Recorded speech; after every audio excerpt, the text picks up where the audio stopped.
Good morning, everybody.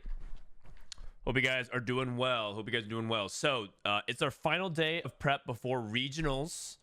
Regionals tomorrow. Boss of Skills flies in. Actually, I should DM him and be like, everything's good to go before your flight today. Everything good to go for your flight today. All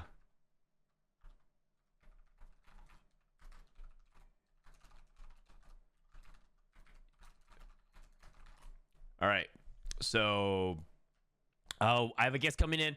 So today I have a different setup because I still have my microphone here, but I have a different setup because of our studios going down to RBC. But the coaching starts tomorrow, and if you guys missed it, yep, that's right. Ralph already has it. Exclamation point guests. I announced it. Boss of Skills will be flying into town. Cambuli will be driving in. We got these two guys will be joining us all weekend covering the week one. And week one is going to be really exciting because it's relegations, it's promotions, it's play-ins. Soju actually got a really good kick. He tagged me because I also, who survives to play for Worlds, who gets relegated tier 2 and gets tagged by K3 Soju for 4 months. He actually laughed really hard at that. So, because it's true. He's going to tag him for 4 months. Is there another Chibi challenge this weekend? There will be as well. I'm going to have Boss of Seals do a Chibi challenge. That's going to be on Saturday. So, anyways, some news, by the way, on Twitter. We read this last night. Mortdog actually hints at the set 16 mechanic. What's one emoji to hint at the Paris set mechanic? And Mortdog says locked. And a lot of people on Reddit says we'll finally be able to lock our shops, which is funny. Or lock my opponent's shop. That's nuts. That's nuts. What do you guys think the set mechanic is? That means we're going to be locked in set 15 forever. Oh, unlucky. Okay, quick question. You guys want to watch Scrims, right? So yesterday, I don't know if you guys saw, but yesterday we actually climbed a lot. We climbed like something like almost 200 LP yesterday, and we actually got the challenger. I said, I'll stop here and I'll get it tomorrow, and then I didn't realize that a couple people ran it down, and so we actually promoted the challenger. So I figured, actually, Satsuko's here at 8:30. So basically, I'm almost the highest ranked player on Vitality right now, since everyone else is demoting and decaying. So I figured we can climb on EU, but we want to watch some scrims first, right? Let's watch some scrims. You can watch how some of these guys are doing. Wasian's scrimming, Prestivent scrimming, Tleyds is scrimming, Kiyoon is scrimming.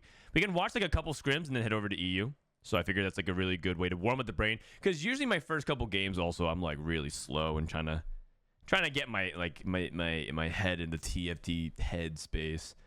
As I get older, I kind of realize I need to do like the equivalent of whatever is like stretching for your brain. Like you know how you do like the morning yoga or like the Pilates. I need to do something to like mentally warm up for TFT. So you can check in. Oh, Title is also playing some scrims as well. We're coming at 4-2. We come in 4-2 just as he cashed out his golden quest. Okay, he reforged his Gambler's Blade and got Dawn Core. I'm not sure if that's what he wanted. More posted a daily thought. Wait a second.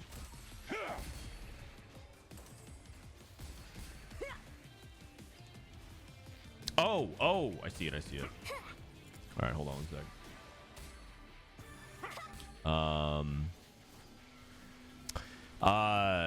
Mortdog said, I did 2 main things. I came to LA this week. Both went super well, so no successful trip.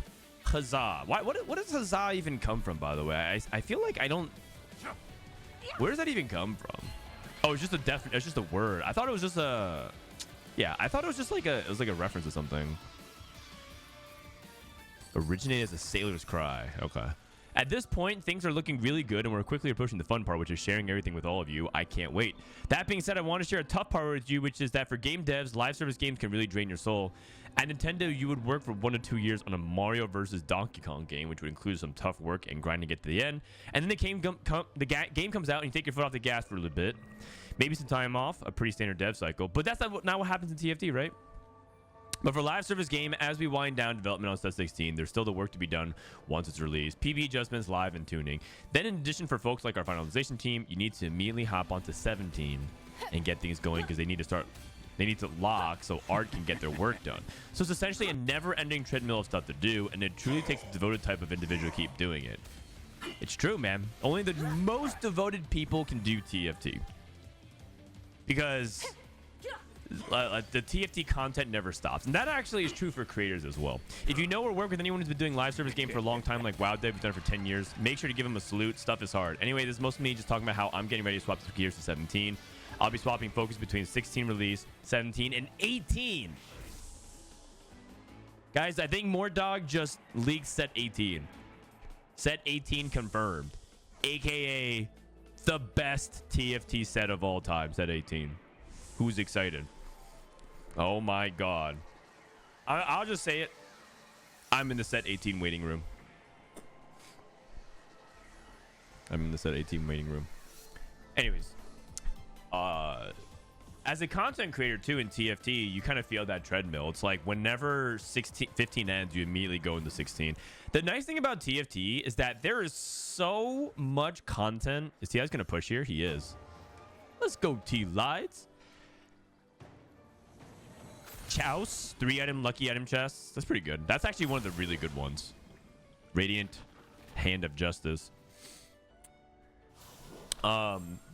As a TFT creator, the really nice thing about TFT is that there's never-ending streamline of or pipeline of content, and so you can always like stream whatever's going on. Like I know that some people might feel like there's no content to do, but like if you're a TFT creator, you could have played Oceans for a couple weeks, and you could have played Set Revival right now for like a week or two. If you're bored of Set 15, my content's around competitive, so I have regionals and worlds.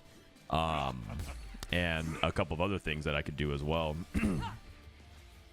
And so if you want to make your content only TFT, you totally can. That's actually completely different than some other live service games where it feels like I just played Street Fighter for 2 weeks, right? Those guys complain that nothing ever comes out. The Valorant creators say that for a long time, content in Valorant is really stale because everyone's already done everything. Like the unranked Radiants and like all those other different stuff. And there's just not much to do except grind ranked. But in TFT, there's just like infinite content. So, but the trade-off is that content gets kind of stale after a while, or sorry, very quickly in TFT because I make a YouTube video and then literally 2 days later, it's like outdated. It's not even an exaggeration. 2 days later, after I make a YouTube video on anything TFT, it's like the guide is now like if I made a mech guide, the way we play mech a week later is completely different than the way we play mech now in terms of like how to like if I make like a how-to. And so you're better off in TFT a lot of times just doing highlights or like basic stuff. But don't worry, I'm changing that approach starting next set. Next set, I'm actually gonna change my approach to some of that TFT YouTube stuff. It is important though, especially because as Twitch becomes a little bit more unreliable as a platform, and a lot of people are talking about how Twitch is probably going to go through another big downturn. We'll see. This guy took Golemnify, by the way, and played Duelist. Is Ashe back? A lot of people, I've been seeing more and more people play some Ashe, and I gotta say, man, this guy is winning on stage 4. Now granted, look at his Ashe items. Why? The number one problem with Twitch right now is that from what I've gathered, and this is completely speculation, by the way, but based on some conversations I've had with people who are in positions of power, people who are in the know, people who are in the company, is that they aren't interested. They're not going to invest much to make Twitch better right now. They're still, despite the fact that they've done 3 rounds of layoff, laid off a huge amount of their workforce, and they've cut back on everything, they're still going to cut more because Twitch is not profitable. What is this? Oh, it's a Lee Sin. I'm like, what's going on here? There's a Lee Sin item holder for title. Holy cow. Is this Biss Leona? But he's just waiting for Lee Sin to transition to him. And so Twitch is not going to invest that much into making things that much better. But other platforms are. So starting like, you know, again, I'm gonna start like streaming to YouTube, which is good. If you guys don't like Twitch, you can watch me on YouTube. I met up with some TikTok gaming creator people as well at TwitchCon. They're like, we want to help get TFT also, because they're like huge fans of TFT. Where's Tleyds actually? His cash out was 2 3-star 1 cost. So like just doing more of that kind of stuff. Just like if you want to watch TFT just not on Twitch, you can, and I mean you won't get Twitch ads, so that's nice. But diversifying where you stream is going to be really important. Frodan had to stream the Kick. I mean, if Kick gave you no ads and it was the same player experience, I guess you wouldn't be able to chat on Kick, which is the problem. The thing is, I would never stream the Kick unless they gave me a bag to stream on, and I would use that money to do other things. Which maybe more on that in a little bit. Can't really talk about it, but again, I had some pretty good partially what I went to TwitchCon for was also to talk about working on future projects, because I want, as you know, I always want to try to do cool things, innovate.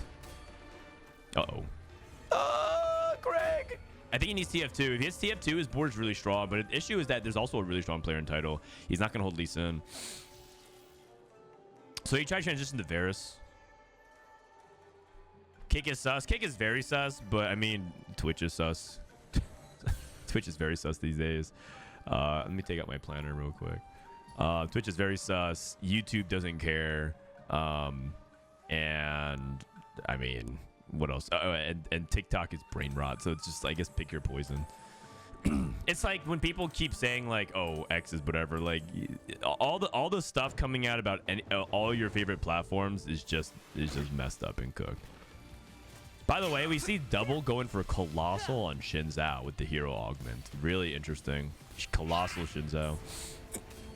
Like Discord is getting summoned to the government because of like the way extremely sus things happen on Discord. Okay, Greg wins this fight. Double in 8th. But I mean, I guess this lobby is just kind of nutty. The new Twitch speak to clip feature is an AI training tool for Amazon. Yeah, exactly. Like Amazon is just using Twitch to demo a bunch of things. I heard some other crazy stuff as well, which is like Twitch is in such a scramble to try to get to profitability that they're willing to move teams from Twitch under Amazon to literally just hide the ball and put all of it so that way Twitch but then that just gives Amazon more like proprietary control. Obviously they already own everything, but it's more like the way they package to sell everything so that they could like use the technology for Amazon world domination stuff. If you don't know what I'm talking about, you don't have to worry about it. But basically, like Twitch is just like Amazon acquired Twitch for its technology mainly, not because they ever thought that they could actually make it a profitable product or a product that they care about, other than doing Amazon stuff, which is selling things to other people. All right. By the way, Wavecatcher playing Mech Pilot with GP, playing Duelist and Heavyweight Juggernaut. Interesting. Getting off of Executioner entirely. Is it because he has Sword Overflow, so he has so much AD? Now, that would be pretty smart if so. Radiant Rageblade, Viego Wits End on Kurumx. Kurumx trying to play some Viego reroll. Tleyds barely gets the barely making it. I think he might get top 4. Open the chest. It's a good day to be in a Frodan stream. I'm glad that you're here. Let me know if anything sounds weird today. I'm using an old. I decided to go through my closet, dig up an old audio setup because, as you guys know, I shipped out some boxes last night. I didn't ship out every box. In fact, this box is in the background.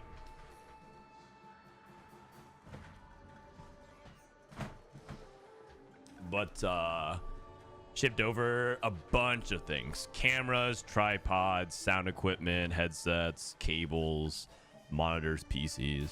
Did all that shebang. But I had some pizza with my admin team. Twitch is just an Amazon pop. It is. One thing TFT Academy is when you look at an item tier list, you can see what units comps this according to your items. You can kind of do that through our tier list already. Oh no, Tleyds is dead. He's dead to the other Fast 9 player. That's the problem with Fast 9 right now that a lot of people are going to experience, which is if you get to Fast 9, you're at 1 life, you just lose to another Fast 9 player. But if you go to comps, if you go to the tier list and you just search for an item like Rageblade, you can just search Rageblade, and then you're like, oh, well, I have Rageblade Giant Slayer. And then, like, I have Rageblade Giant Slayer, like, Sunfire. Can I play anything with that? Like, what are the setups you run around that? But the thing is, it's not perfect because you can also do it with augments, by the way, too. You can search items, augments, champions. Can you search power-ups? I don't think you can search power-ups. Let me see real quick. Can you search power-ups like, let's say I have Double Down. Nope. You can look up Double Trouble. There's 2 of them there.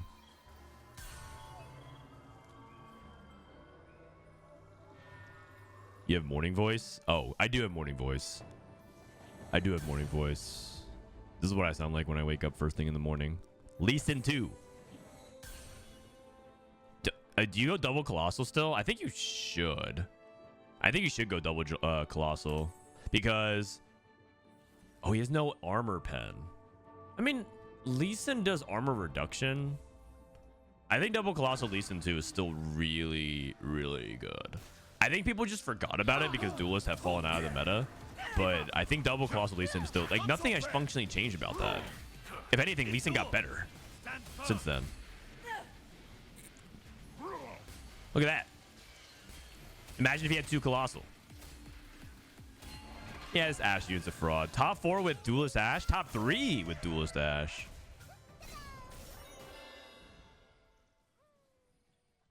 Anyways, make sure to use that search function on the tier list if you have it for TFT Academy. Is a fully adapted augment food for mech? No, unfortunately. I don't think fully adapted mech is a thing, but... I will say that we found some small innovations like quality over quantity mech. That one's also, like, I saw Prestivent do that and it looked pretty good because you're feeding rating items. And then you have sort of an excuse to, like, itemize all your mech units in different ways. Like that one Vow on Jarvan, really good now. Like the one Void Staff on Karma, really good now, right? Like that way it feels like... because sometimes it feels like you put when you play mech, you do a lot of this. You do a lot of like splashing random items on units, but quality for quantity theoretically gives you the ability. Like you could just play like Radiant Death Cap on Karma. You can play Morello, Radiant Morello on Rise, or something, you know, and it feels like the way you spread your items feels good. So, wow, Title actually won out. You know what? I actually think Title is really good in these kinds of metas. I think Title's really good at like the reroll / Fast 9 dynamic. I feel like that's like his type of setup. All right. Why isn't fully adapted good? The mech gets 80 AP and armor. Because I don't. Well, the reason why I can't say definitively if it's good is because I don't know if it actually works once it's inside the mech. There's a possibility that it doesn't. So I'm not saying it's good. I'm not saying it's bad. I'm saying I don't know if it's good. I don't know. If you can test that for me, that'd be great. All right, where's the Scrim stats? Let's pull up the Scrim stats. Let's run some ads. Let's pull up the Scrim stats. Run some ads. Then we'll get started here because we're half an hour into the stream. BRB. What comp do you think is gonna be most played at regionals? Probably Fast 9 or Janna / Cat.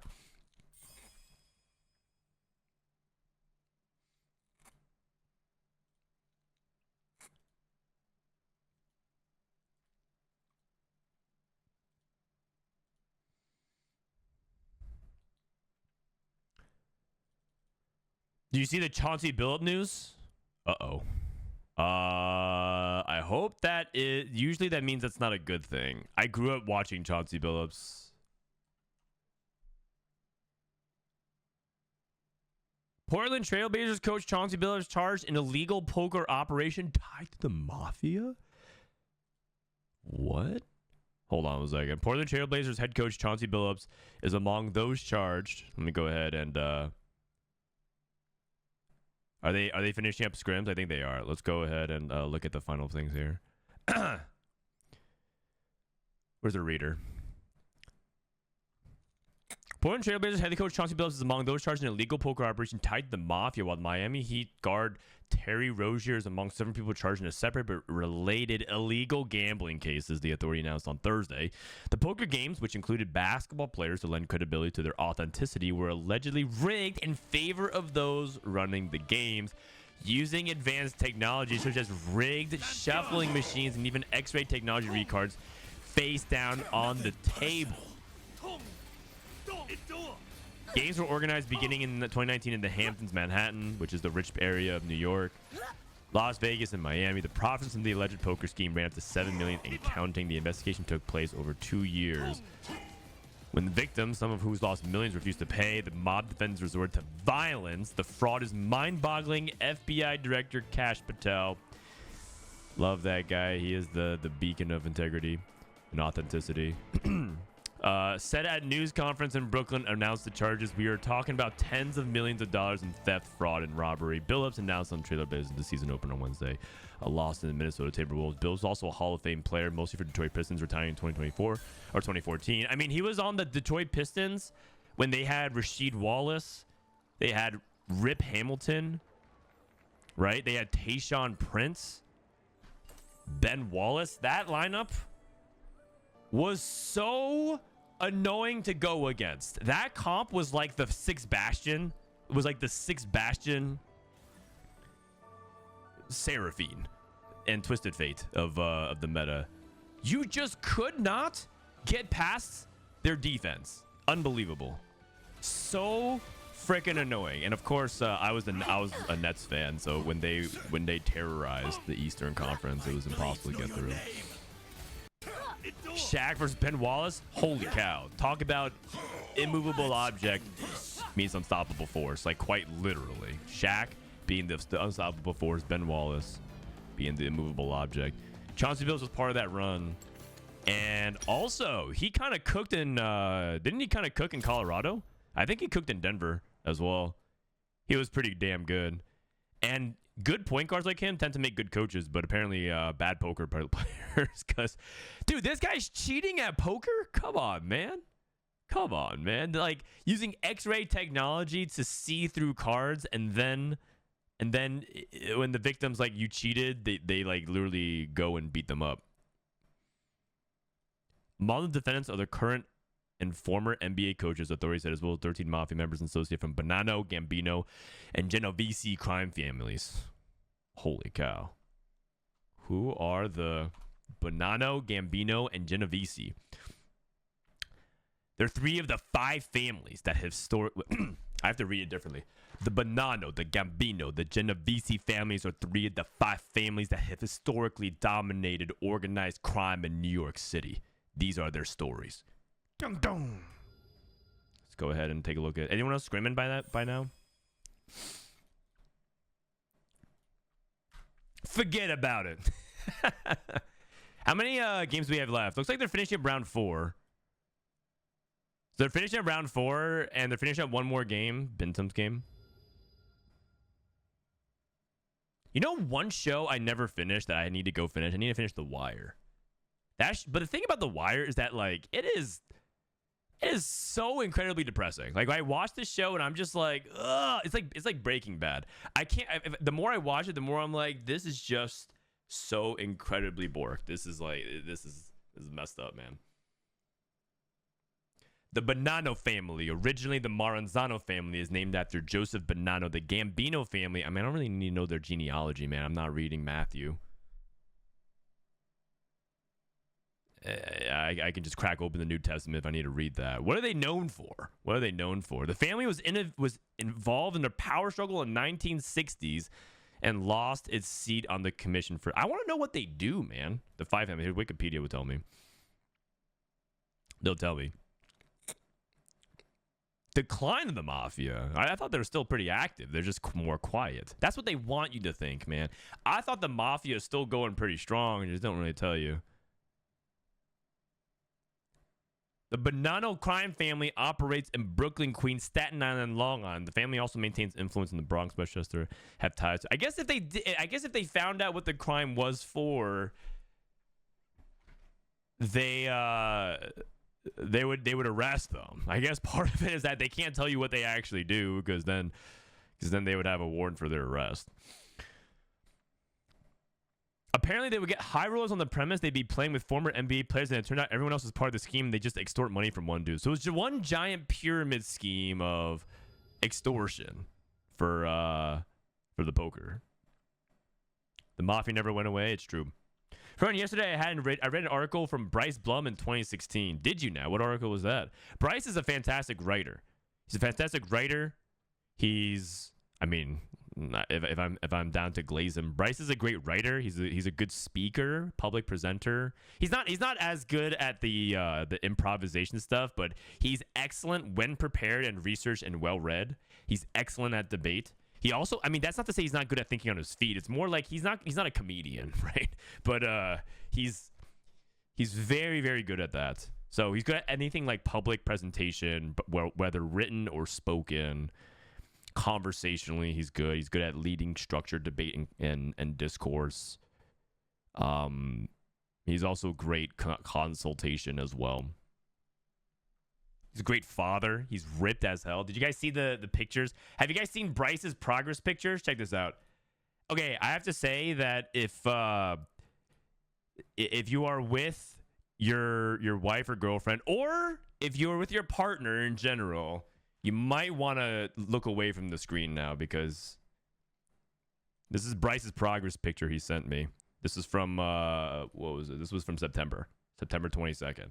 My God. This is what happens when you quit TFT. This guy is almost 40 and he's a dad of 3 kids. And he's on his fitness arc. My God. Anyways. This is what happens when you quit TFT. Look at those lats as well, man. Those lats and his traps. He's looking mighty defined. And you know what's crazy, man? He actually asks me for advice. This Bryce guy is like asking me. He's like, "What should I do from here?" And I said, "Well, the first thing I can't see is your legs, because the reality is, upper body is looking great, very balanced, good. Everything is good, looking good. Just keep doing what you're doing, but I can't see your legs." And your legs are going to be really important. Also, it's only one angle, right? I need to see his side and his back as well. That's only from picking up and down the kids. They get heavy. It's true, man. It's true. Yesterday, I actually tried to throw my kid up and down. And after about 30 throws up in the air, I tossed him in the air. I was out of breath, man. I was out of breath. It was rough. I'm gonna do that every day. Mariss #1 points. You guys know I think Mariss. I think very highly of Mariss. Wage #2. Yatsuhashi YBY. Looks like it's APAC dominated for the top 8. APAC and NA. Darth, Tleyds in 7th place. You love to see it. Unday, Travis, Dr. Rose, sCsC. Okay. Do you guys want to watch? How about we watch 2 more? We watch games 5 and 6, and then we head over to EU to play some games. Does that sound good? We'll watch the Scrim tournament. We should watch it. So Wajan's in the lobby with Travis. He's in the EU lobby with Cambuli. Who else can we watch here? Who else is scrimming? Title.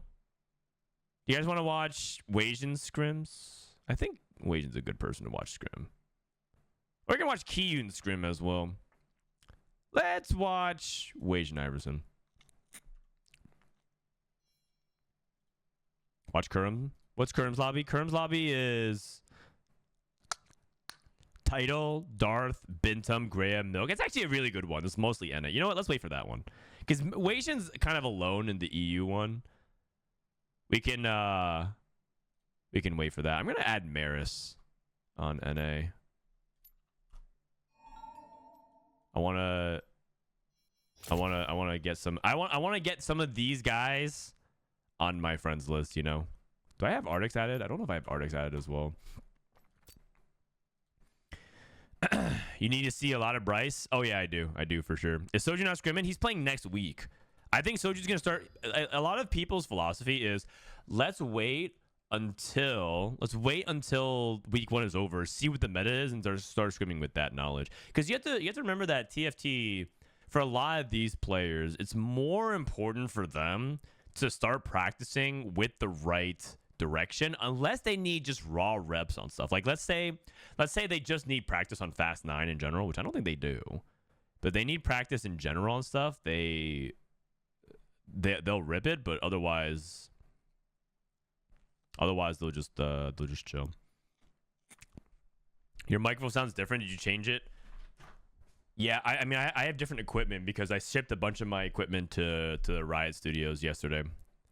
I mean, does it sound bad? Actually, does this sound bad or worse, the same, or better, or is it just different? It's just different.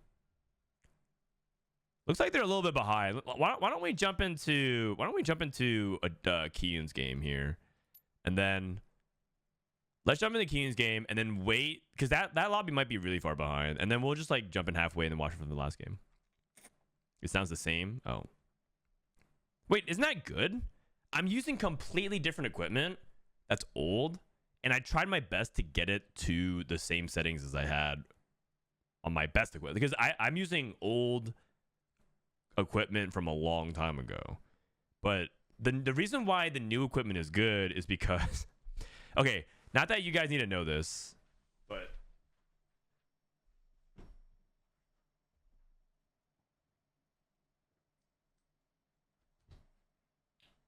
this is an old microphone that it's like a whole, it's like a standing microphone, or like a whatever the term is. Sorry, Egan probably knows because he's a musician. He's cringing right now at my lack of knowledge, but a handheld microphone that we could use. And the new equipment that I have can actually have multiple inputs. So like if I had a guest, they could just literally hold this mic and they could sit next to me. Or I could literally do, I don't know, a karaoke session. I could stand up from here and like start singing and stuff like that, move around. But yeah, like I have another mic, and then the new equipment can handle multiple inputs, a lot of different stuff. It's like way better. This thing can only handle one input. So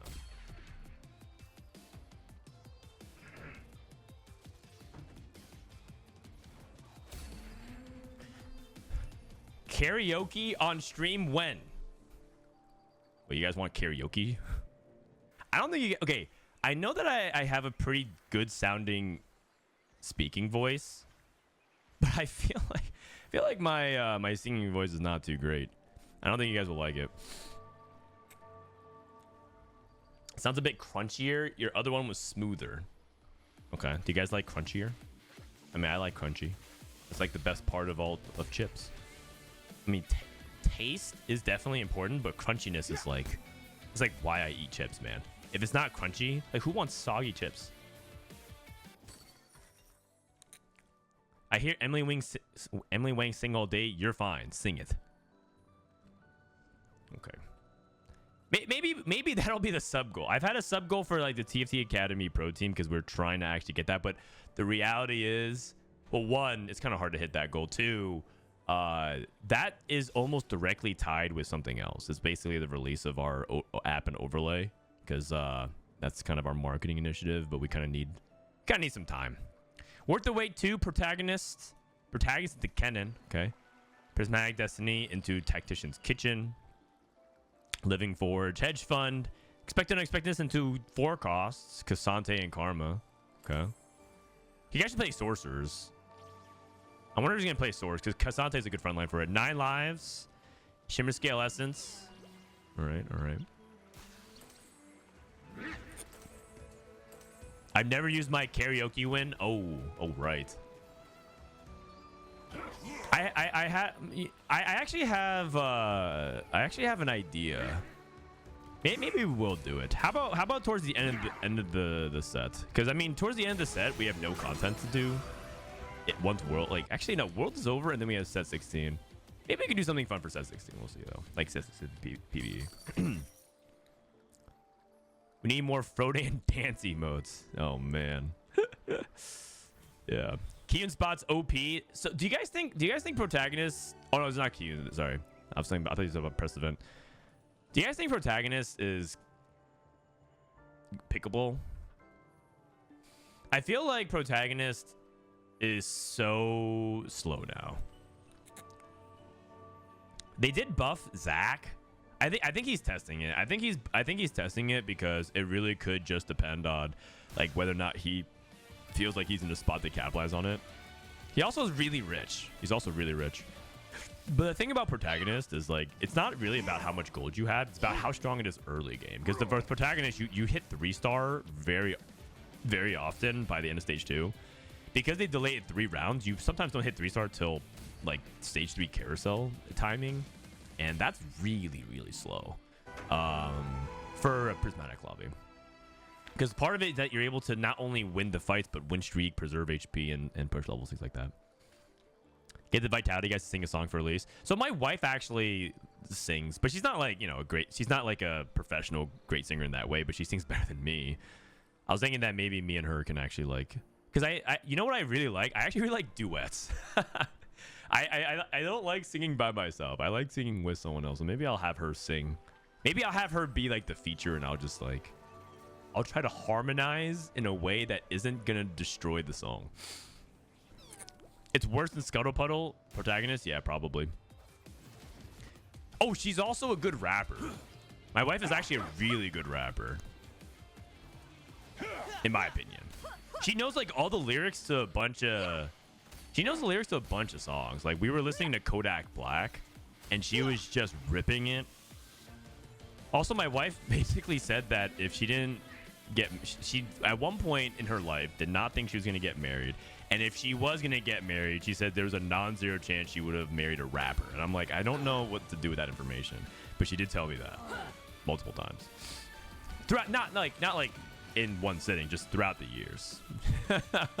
She loves rap music. It's like her favorite thing. I mean, she's really big into music in general, but yeah. So are you a rapper? No, I'm not a rapper. I'm not a rapper. I mean, I can try to rap.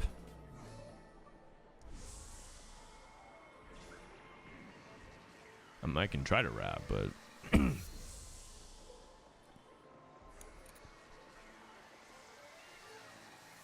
maybe I'll try to drop some Kendrick. Who knows? Who knows? You just have to show up to the karaoke stream and find out. Super Hot Fire. Oh, man. That's an old reference, the YouTube guy. That dude was so funny. They jumped the shark a couple times, but it was really funny. So this guy's going to play Sorks, right? Because he has Karma, he has Cassante. Like, why not? As long as his items are lined up for it. It sucks that he has to use his glove for Steadfast. Maybe he just uses his transition into... Maybe he plays Sorks into mech, though. I feel like a lot of players would prefer to play mech, but we'll see. Gold Collector. You can fulfill that dream by becoming a rapper. Oh, that's true. And then I can turn... I could turn into her fantasy, which is that she gets to marry a rapper.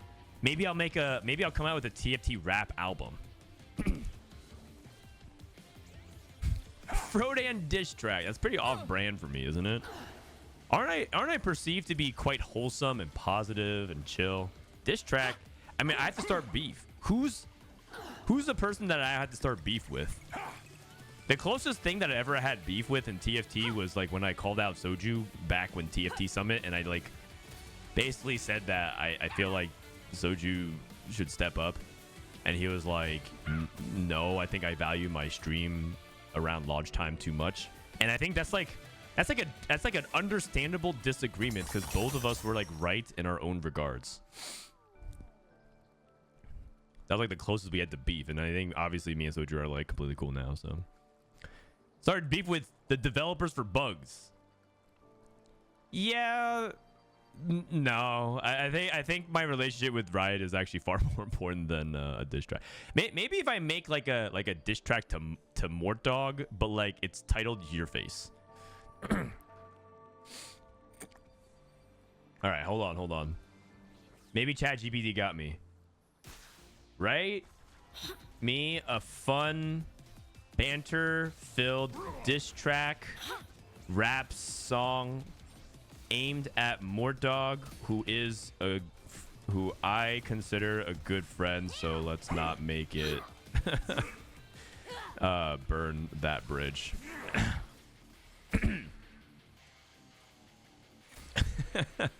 I'm not just putting out the chat GPT.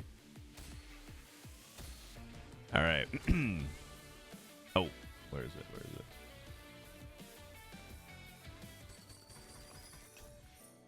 Mordog made me do it. Playful diss track for Frodan versus Mordog.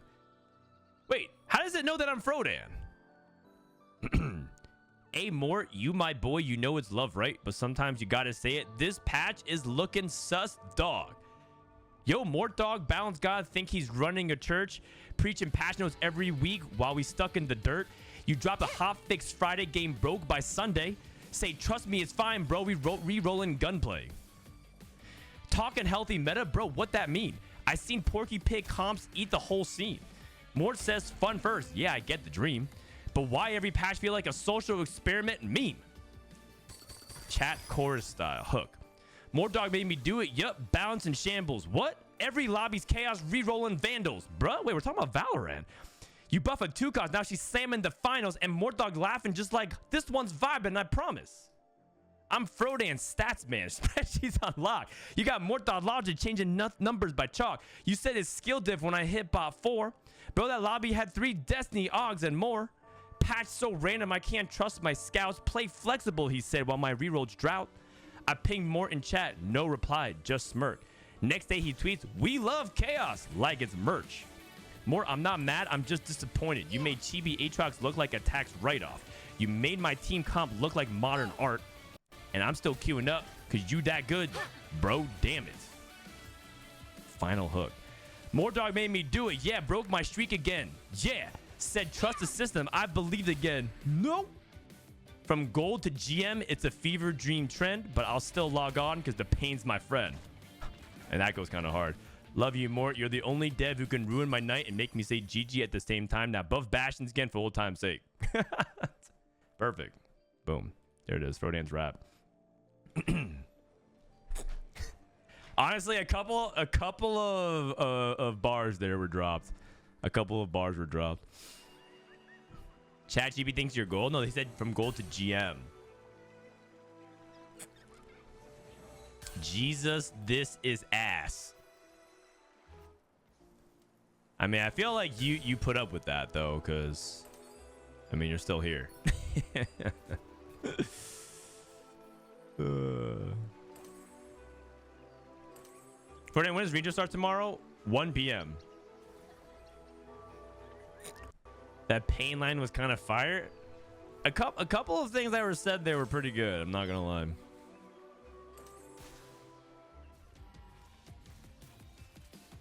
I mean, it was the lyrics, right? But I mean, it was.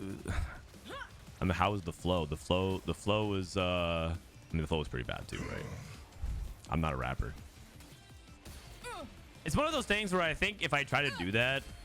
If I try to do that seriously, I think my wife would cringe. If I did it in a fun, ironic way, I think she would like it. Oh my god, how much gold is being printed? I think this is Gamers Blade plus Gold Collector.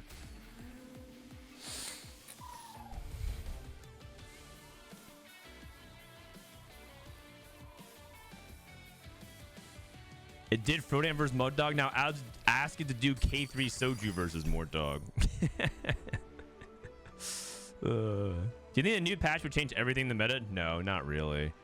It changes like some things, which is you can consider like Kiyoon's actually going for Prodigy with heavyweight Malzahar. Interesting. He doesn't want to go for Yuumi. He wants to go for heavyweight Malzahar instead with Noxious Trap. Overall, I think that it changes some things of the meta, but it's not going to change everything. It's not going to change everything. Mariss is still win streaking, by the way, with Cassante and Karma.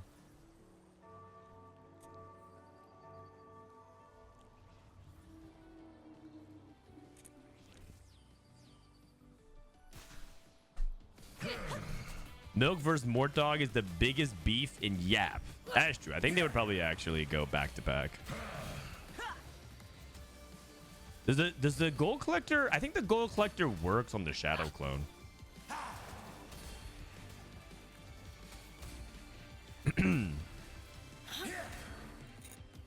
Okay. So what else do we have here? Hedge fund keepers. Prestivent finally putting together that win streak with the Kennen. He lost a lot of early game, but now he has Kennen 3. Who's your wife's favorite rapper?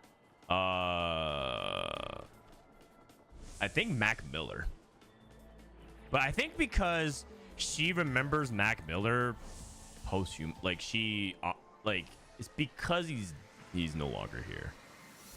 So I think that's why she values it so highly. I think I think that might change as time goes on, but for her it was like a really big moment in her life when that happened. So it's kind of cemented it as like she'll remember him. Because I think he, because when artists pass early, it feels like they have a lot more to give, and in that sense it feels like you carry on that spirit as like their fan. So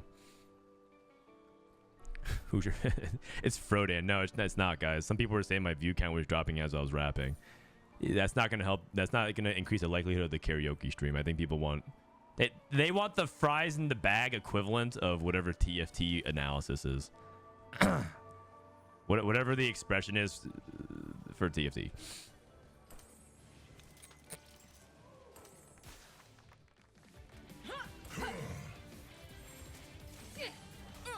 Yeah, looks like it's a mech here. Dr. O. What's Dr. O play? He's playing mech as well. So we have 2 mech players. He has mech item slam, so 2 mech players, maybe 3 if Mariss goes for it. sCsC, I'm not sure what he wants to play. Is he trying to play Bastions? Maybe Kog'Maw? Let's see. Like Kog'Maw Yasuo?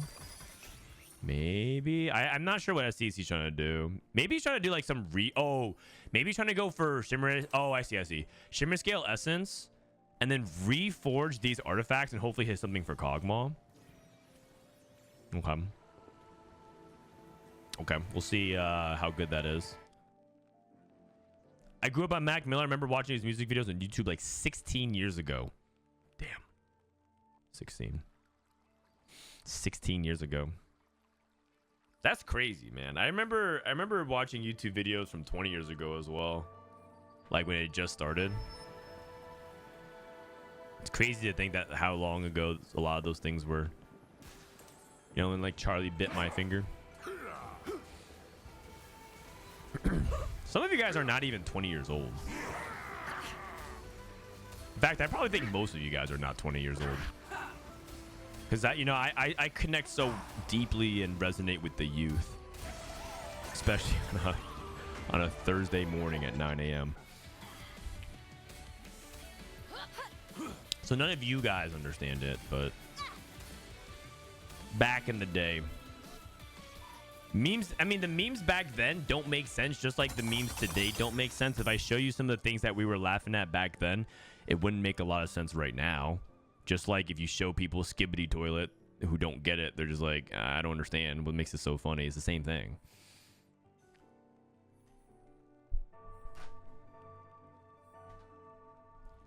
Let's go to Candy Mountain, Charlie.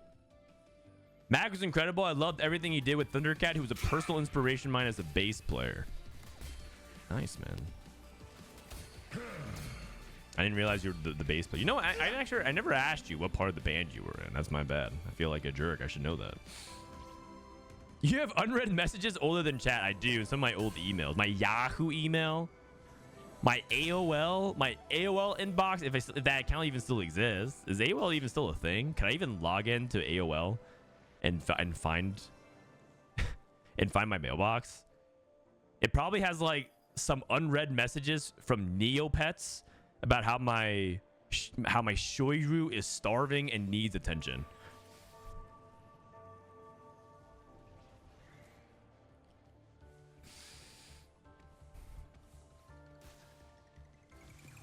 AOL closed down? Okay. I mean, I have no idea, man. Sometimes you just stop thinking about things that you just didn't use for 15, 20, 30 years. Do you know a site called Meebo or Yahoo Messenger? Yes. Yeah, of course. Of course. Those were like before Discord. It was like these are the predecessors, the early day Neanderthals of Discord, you know, before it evolved to what it is now. Looks like Prestivent is in a pretty good spot here. Call to Chaos, probably really good. Call to Chaos Kennen. Oh, wait. Executioner, strategist. So you could play Akali. Strategist is good. No, honestly, you can just play. You can play a Braum, and then Braum connects all of this. Like you just play one Braum, right? It's not the worst set ever. Definitely awkward though. Dr. O rolling. Take a look at Kiyoon spots. Still committing to the reroll. Did sCsC reforge? Oh no, he actually just committed to Star Guardians. I thought he was gonna pivot to Kog'Maw, but wow. Okay, Kiyoon actually hit everything.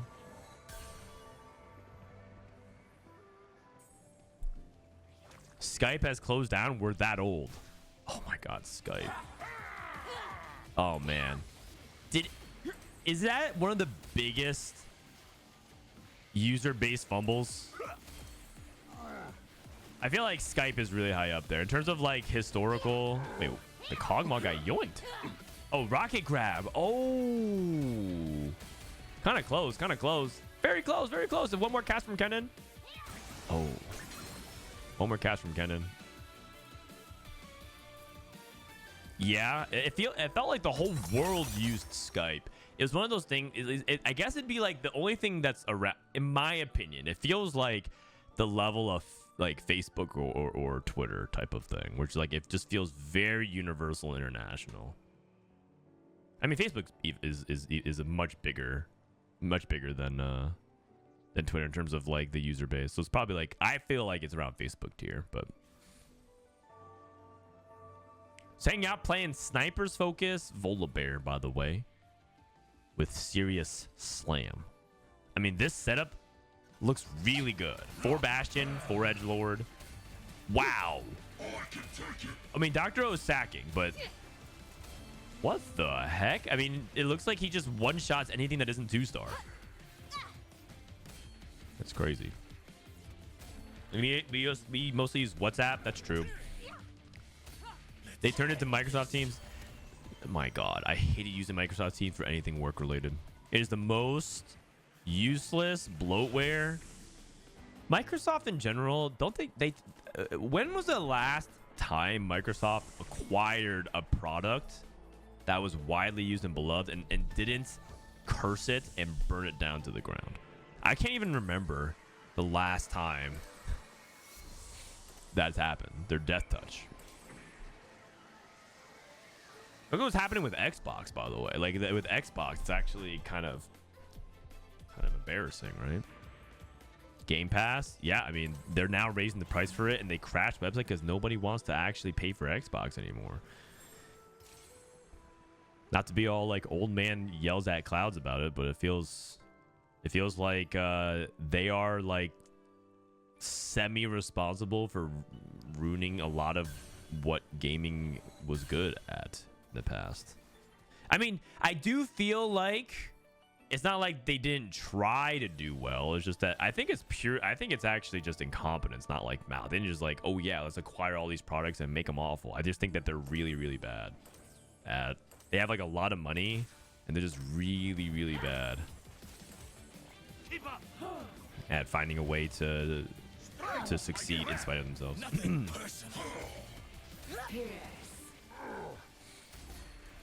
Do you think coordination could be good in mech?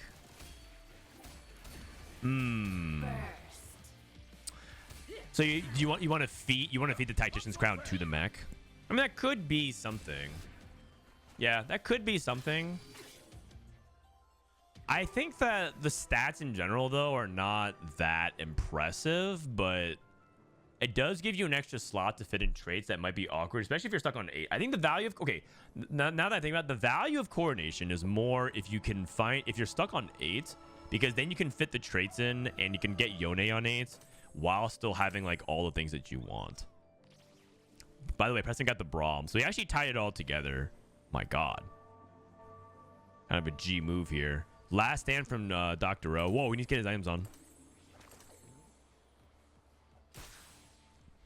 Death cap, too late. Death cap, too late. Nothing personal. He has 4 removers. Just drop it on somebody. I canceled my Game Pass subscription. I got so many. I have so many friends who did the same thing, and also I think that Game Pass itself on the low was not even not even that enjoyable anymore. It feels like Soul Fighter got a little boost this patch, but they did buff some things about it. They did buff the 4 and 6 Soul Fighter, making the mid game a little bit better. They also buffed other things around it as well, like Volibear, for example. Volibear connects to Soul Fighter pretty nicely because of the Edgelord. sCsC down to 1 life, trying to transition to Bastion Seraphine. I think you want the Seraphine to have the Bastion emblem, but I think he has Zyra. In fact, I think his items here kind of need to switch. Bastion, Deathblade, Zyra is actually a playable set on Seraphine. But a lot of people understand that Bastion on Seraphine is quite good. Oh, a Gold Orb again. A Duplicator? What the? What do people get out the Gold Orb? Items. Any spats or anything? TG. Insane power spike. Scuttle Puddle, when you get extra Gold Orbs and Prismatic Orbs, just spikes the lobby like crazy, man. AAA gaming business is in a transition phase. It's true. I think that smaller studios, lower budgets, like lower stakes in general. I mean, people are going more and more towards like indie, and you know the thing is, it's only a matter of time before that ends up becoming kind of a sellout thing too, right? Hopefully that doesn't change. But like the way it's almost kind of like the anime industry in some ways. Like the anime industry, as the studios form to try and like go with the shifting tides and the necessary, like the unsustainability of like these giant budgets, overworking people, things like that. It might actually end up being the same thing, which is like the studios that get founded to change the industry end up becoming exactly what they moved away from. I'm worried about that, but for now it does feel like indie games and smaller studios is like kind of the way things are trending towards, because like the risk is too high. You invest so much money in these quadruple A games, and then if they flop, it's a complete and utter disaster, right? Because how hard is it to penetrate the gaming market, especially if you're trying to do stuff like live service? How many times has like EA, I think about stuff like Anthem, right? Or what are some other examples of games that try to launch and then they were an utter disaster, right? It would have like, they have all these like battle passes and systems and crazy quadruple A graphics budget, and then like no one plays it. It's complete, like Suicide Squad, yeah. And you have all these crazy projects that's just way over leveraged, and then that causes like a bunch of things. It causes destabilization around the jobs, right? They lay off a bunch of people, and then it also causes a bunch of bad press and other things like that. So investors are pulling out more in gaming and things like that. Just like there's repercussions of things. Also, it kind of creates like a culture around the way games are launched and how they need to succeed. And I say that because I work dev side. I worked on mobile gaming, which is a way like an indie mobile gaming dev, which is completely different than working at like Ubisoft or something like that. But I definitely experienced a little bit of what the less pleasant side of games in terms of making games, and it's rough. It's rough out there. Netflix went from cable TV killer into cable TV. That's a perfect example. Right? Like how we cut the cord. We cut the cord only to subscribe to Disney Plus and YouTube TV / Netflix / Hulu / Peacock / Paramount / I don't even know if any of you guys are praying for Prime Video, but I mean, we have Prime Video, so I'm just lumping it in there. I mean, some people have all those subscriptions, and it turns out you're paying more for cable now, which is just ridiculous.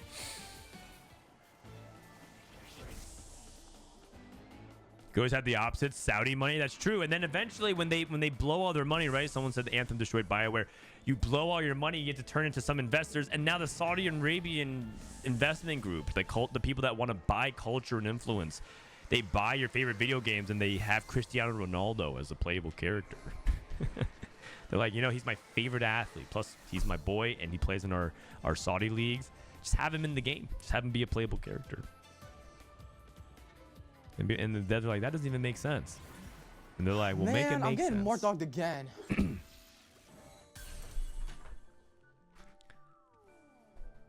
We got the cat ears. I will say one thing to kind of turn this back into TFT.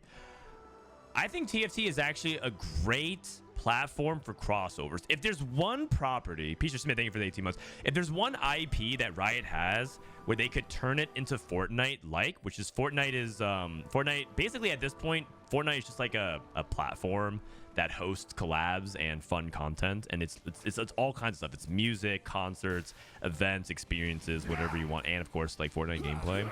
If there's one IP or property that Riot has, I think TFT could be that playground. Like you could have TFT crossover with Valorant and other things. Like you could have random Pokemon traits.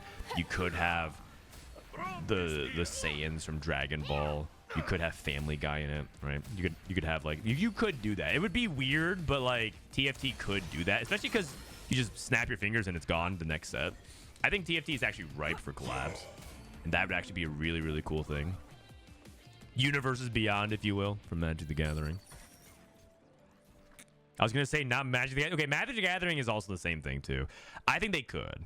I think it would be. I think it would turn off a lot of players at first that just want their League of Legends thing. But if you really think about it, the design space of TFT exponentially amplifies if they could do that. Now the problem is that there's a bunch of rights holders, and I think Riot doesn't want to get into the messy world of like, you know, we need to approve because part of what makes TFT really special as an auto battler is that they could put a set out every 4 months. But my friend works on Wizards of the Coast.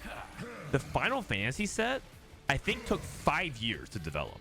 5 years, because they need to cross collab and they need to make sure the quality assurance and everything like that, and it makes sense. They need to fly to Japan, show them the process, and you guys know Japanese developers are very. They have a lot of things that still are deeply rooted in tradition. You can't just like do things in the way that like you're used to in Santa Monica. So I feel like that would slow down the development process immensely in TFT. They can't put out things as quickly as they would want to. It's not as simple as like, well, yeah, just ask them for permission and give them some money. It would have to be very, very planned out and drag out the process. But I do think conceptually TFT is ripe for that. It could.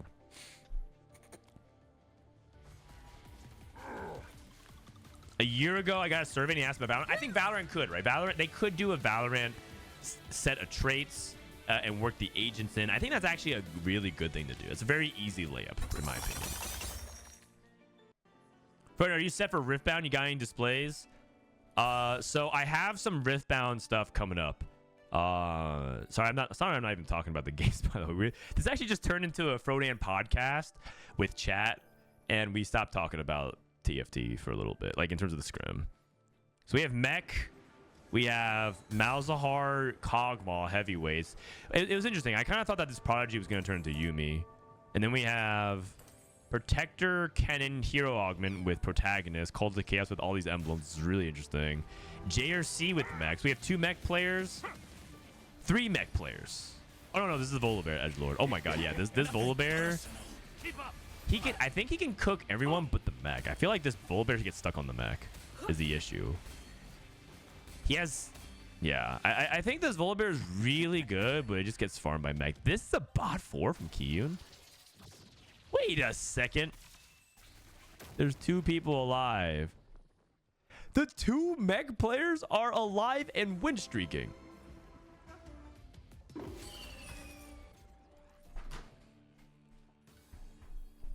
Is your friend Gavin? I'm not going to name drop.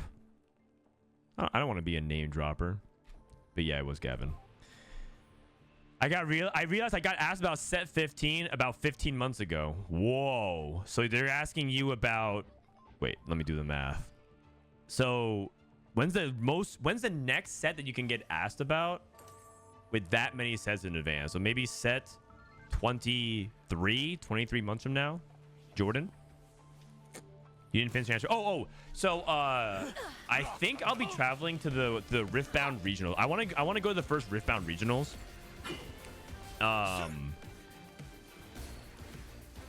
In Houston, but that's literally right before Paris, and that might be during the box boot camp. So I'm gonna see if I can make that work. But I want to go and try to play in the Riftbound regionals in Houston. And then also, I think I think I'm gonna just like do a Riftbound pack opening thing. It'll be kind of cool because I want to open some packs. I mean, it'll be my version of Pokemon, I guess. And then I guess if we open up some stuff, I'll give away some stuff. I think I'm partnering with some Riftbound stuff, so we'll see. But I'm not gonna be super deep in the Riftbound sauce. I'm basically gonna like you know the way like Toast does Pokemon cards, I guess. Where like basically I think Toast is trying to compete in some Pokemon stuff for fun. Or I guess the way he even treats TFT. I feel like I'm just gonna enter every now and then, just have fun, because I feel like I don't have time to dedicate to a card game, because TFT, I don't know if you guys know about anything about this TFT game, but it kind of consumes your life. When is Riftbound released? I think like, yeah, like in a week. It's October. They said they were releasing in October. Mech v Mech. I mean, Dr. O in general just has more resources. He also, I think Dr. O went out in 1 life with a mech. 9 lives a mech, huh? He also had more combat as well. Water Lotus, Prismatic. The other guy had just econ. All the cards are sold out in my regions for a month. Yeah, there's a lot of scalpers. There's a lot of scalpers that like are trying to just basically, they're just like speculative assets. And they're just like, oh yeah, I hope that this turns into like a financial investment. That's what a lot of people are doing, which sucks. But yeah.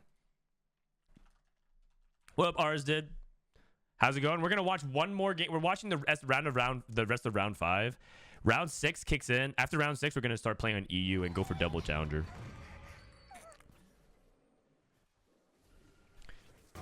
We got a Kurumx. We got a Kurumx. 50 at 5'7", streaking with Kale. Worth the wait, Kale. Celebrity guest Frodan. That's the goal. We got Mech. We got Kale. We got Bastion Zaya for the top 4 from Shisa. Clemo, Noxious Trap. Okay, we're playing Noxious Trap. Oh, he's playing Crew. Okay. And then Hero Augment Mundo. What else was here? Rose Mother. Starfall, Heavy as the Crown. Patient Study, Heavy as the Crown. Interesting setups. Last Whisper. This looks weird, but Last Whisper actually activates from all damage from abilities now, so that's a good heads up move. Best emblem to enhance mech. Best emblem to enhance mech is probably best mech enhancement emblem. I would probably say, because I was like, I used to say Juggernaut, but now you just turn him into a Juggernaut. That's a good question. Let's end this. Maybe like just anything that connects to whatever traits that remain. So like Edgelord, Duelist, just like anything that connects to your existing traits. Because you can't just like put an emblem in. But the thing is, there's probably some crazy stuff. Like, what if you gave it like Luchador or something like that? Strategist. I think Strategist is actually not one of the good ones. I'm out of collectible games. I prefer games like Dominion. Yeah, by all means. I mean, these days, the reason why everyone wants those collectible games to come out is because they just want your money. But the thing is, I am a sucker for them. And it's nice to collect something because it's nice to feel like you're progressing towards something that you really enjoy. So, I'm going for it. Mech has a 50% win rate. Mech is super, super good at the pro level because they optimize correctly for it. The stats on Mech are really good and people don't play it optimally. Yeah, I mean, this guy put Juggernaut and Heavyweight on Dilution. So I still think those are really good because then you can just go for like Senna. You can just go for all the traits. Just whoever you're missing, basically. Just activate it. So Executioner is good. Juggernaut's good. I have a sneaky suspicion something like Luchador is really good though, because if you think about it, a 50% cleanse and heal sounds nuts. If you just heal 25% HP out of nowhere. Robin one-trick mech on a stream last night. I don't think you really want a one-trick mech though. Do you guys remember yesterday? Yesterday we climbed like 200 LP on NA and got back to Challenger. Do you guys remember what happened every time I played mech? Literally every game I played of mech yesterday, I bought forward. Every game of mech I played yesterday, I bought forward. And it was my only bot forward. I think I top forwarded everything else. Tempo level 8 comps, like Akali, and I think I played some Jinx game or something. Oh no, I played Volibear. Volibear, Mentor Mech, like level 8 Rise. And then reroll / hero augments. Like those were all the games I top forward. Every game I played of mech, I bot forward. I don't think you can truly one trick mech unless you're like an absolute beast or you're super high rolling. Because that's like saying like every game you fast 9, and that's really impractical. I don't think you can.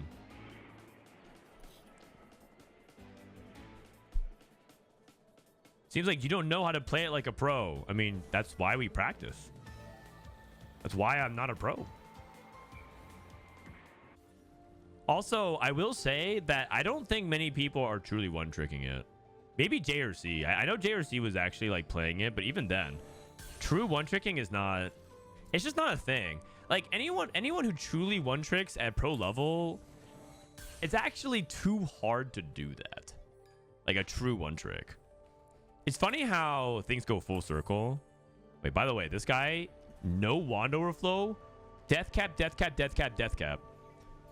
It is funny how how at high level it almost becomes impossible to one trick, but at low level it's like what everyone likes to do to like climb. But it's sort of why some people get exposed at a tournament level, because there are people who tend to one trick a lot and then they can't pull it off in tournament because it's just too inconsistent. Didn't Milk one trick Kled reroll at Worlds? Yeah, back in set 5, which was 4 years ago now, and TFT has radically changed. Augments have come out since then. No opening carousel. Opening carousel, by the way, was actually a big part of one tricking because you would fight to guarantee a component, and it sounds ridiculous, but people did have edge. People did have edge at the beginning of the game on carousel. Which is just silly to suggest, but it's true. What was the lobby that Tleyds was in? That was a pretty good lobby. Kurumx, Tleyds. Tleyds is in YBY. Oh, he's in the APAC lobby. Seal and on. Let's watch Kurum's game. This is the NA lobby, right? So we get a good read on Darth, Kurumx, Grea, and Milk. The other NA lobby is Kiyoon, JRC, ArtixRx, and Prestivent. Let's just watch this game. Let's just watch this game.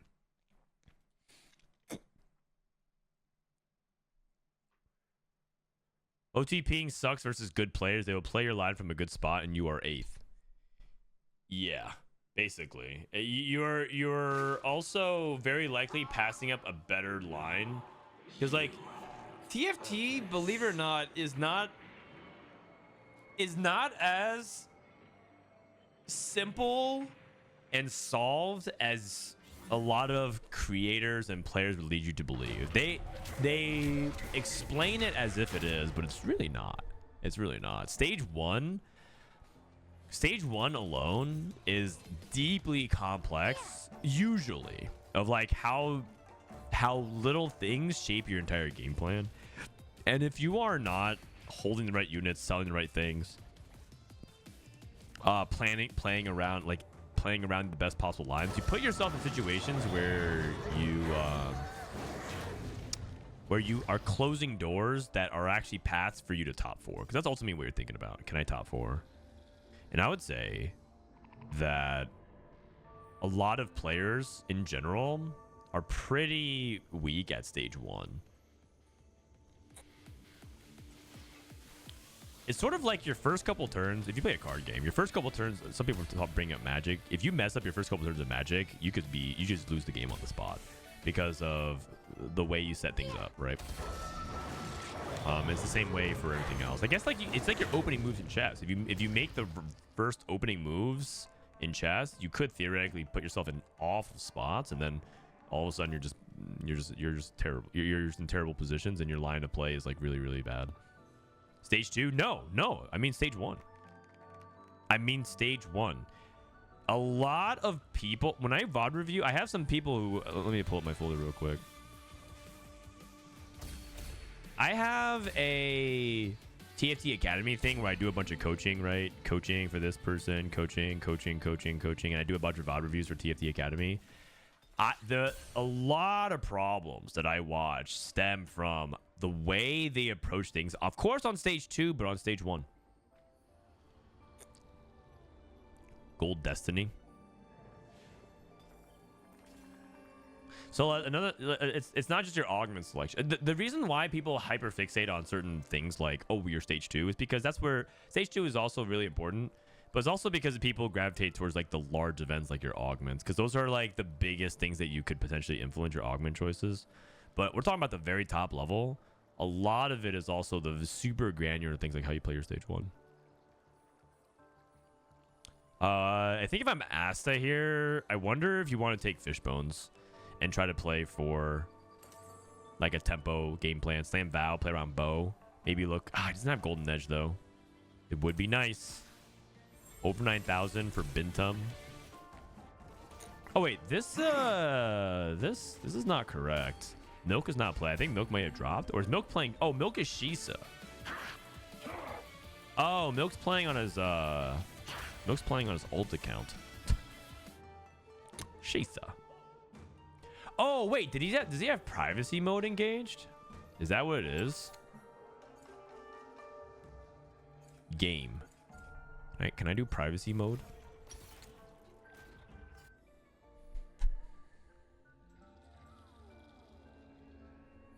Oh man. What do you hold on this patch? This patch, you hold things that help you fast 9, or you hold good reroll candidates for the most part. But openers are pretty balanced for the most part. Like every opener could be justifiable, except for like the low tier stuff. The low tier stuff is like crew, and very, very specific stuff like Kale. You pretty much never hold Kale unless you think you have a Kale potential opener. But I would say that in general, openers are pretty balanced. So how you hold just really depends on like your setup. In earlier patches, I would say that there was like clear things you always hold and things that you never hold. Now it's just like it's all relativistic, right? Like, do you hold the Nefiri pair if you have 0 soul fighters? And the answer is you might, because Nefiri is still really good. But if you have 2 bastions like Rel and Garen, but they're not paired, and you do have a Nefiri pair, which do you hold and why? And that kind of just really depends on your setups. Depends on your setups. It depends on the item drops. Depends on the encounter. It depends on like what you think is likely going to happen.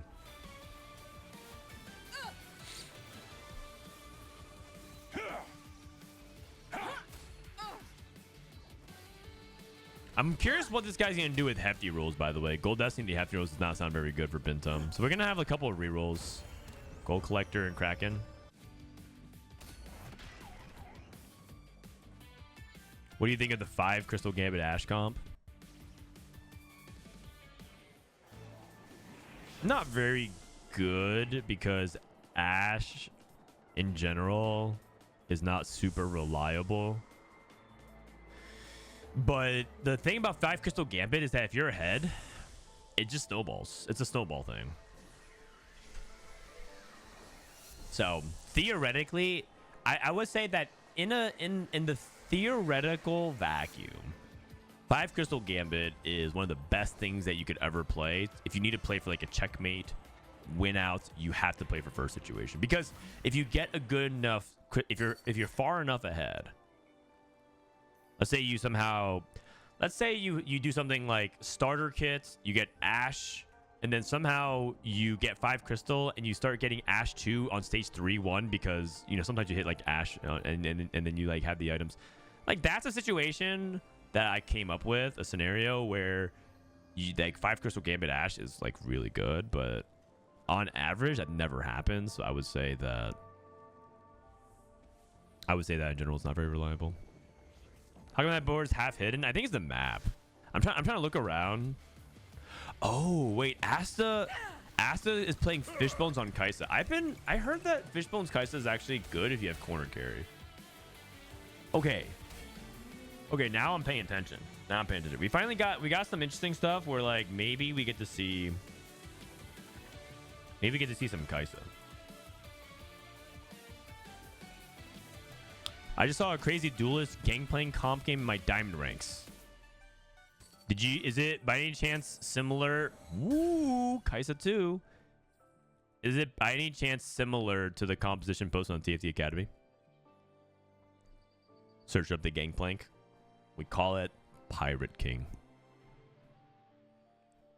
Hello, Frodan. How's it going? Not too bad. How's it going with you, man?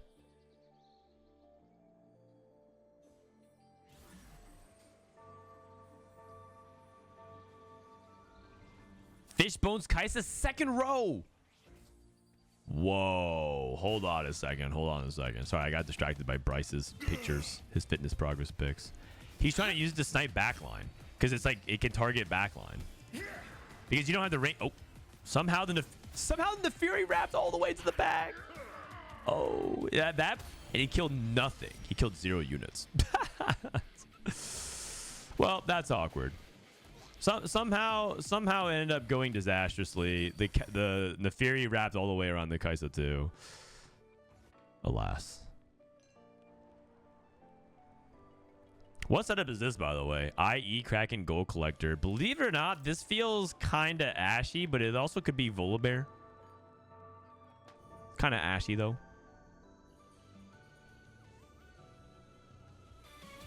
Warpath from Clemo. 22. I just realized that he lost his win streak, but he didn't lose it to somebody who's 5 streak. He didn't lose it to Darth noob. He lost it to Mill. You need extra HP for corner carry because sometimes this is troll. I can see it.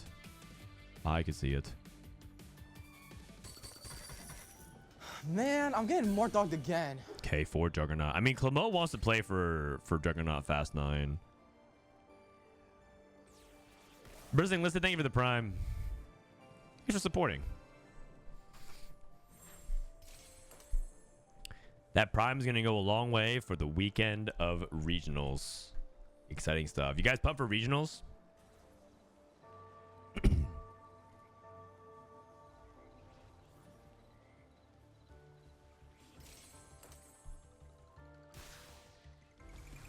Who do you guys think?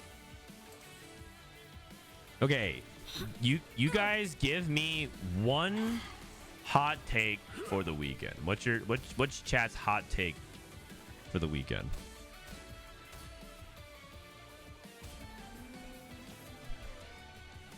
For the first weekend, not regionals overall. Someone's gonna say like, oh, you know, Kurumx gonna win all of regionals again, and Kurumx actually has some of the hardest position. He's playing in day number 1. Greg in final lobby. Well, that's for weekend 1 and 2. I guess your hot take is Greg will end number 1 in points after the first weekend. Frodan wears a wig. I wear a wig. Actually, isn't Halloween? Halloween is it this weekend or next weekend? I think it's next weekend, right? Halloween is during week 2, I think. I have a costume. That is true. Heroic grab bag, crystal gambits, magic roll, 4 copies of components, which is quite good. He's gonna double reforge.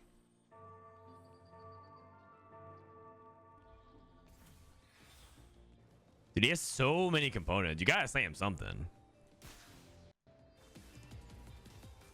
Is he Pandorazing? No, he doesn't have Pandora. What is Asta doing? Weird. I have no clue. Let's take a look around. All that Shimmers and the Moguls. Wants more Fast 9 stuff. This is Milk's Prodigy setup. Is he playing Cluttered Mind? No, he's playing Slammin'. Oh, he's playing Mech. He's playing Mech. Okay. So he's like holding Mech units while trying to win streak. Another one by Darth. It looks like he hasn't triggered it though. No duplicate items. Oh, he might be trying to go like another one into items for both Volibear and Smear. Looks like he's Soul Fighter. And then Bintum is what? Is he Zaya? Because the thing about hefty rolls is like you kind of want to reroll, but yeah, I'm not sure. Forward thinking from title. And Kurumx took Know Your Enemy. All right, what else we got? Kiyoon #1 in points. Ash gonna reach highest AVP. Yeah, fat chance. Robin and Greg tie for first. Robin wins his 3rd regionals. That is pretty cool. If Robin could win 3 regionals. The thing is, I feel like Robin doesn't care about regionals. He already made worlds. He gave a speech on stream about how he doesn't have to do well at regionals. And that, like, he doesn't want to scrim because scrimming is fake. And I was just like, I feel like he's not thinking about regionals and he's thinking about worlds. Sometimes that helps you play better, but a lot of times that kind of just means that you're just not really a threat. So we'll see. Kiyoon might take over week 1. I'm waiting for a tier 2 beast to do well. What about like dank memes or something? Dank memes. I mean, Tleyds, JD Zielinski. Who else is a tier 2 player? Kai Wang. Kai Wang might do pretty well. Don't sleep on that guy. Someone hit 10 crystal on Gambits. Oh, that's just like a crazy thing will happen. I can see that. Robin is too addicted to mech to win regionals. I mean, mech is good. I don't know if mech is like that insane. You could one trick it, but yeah.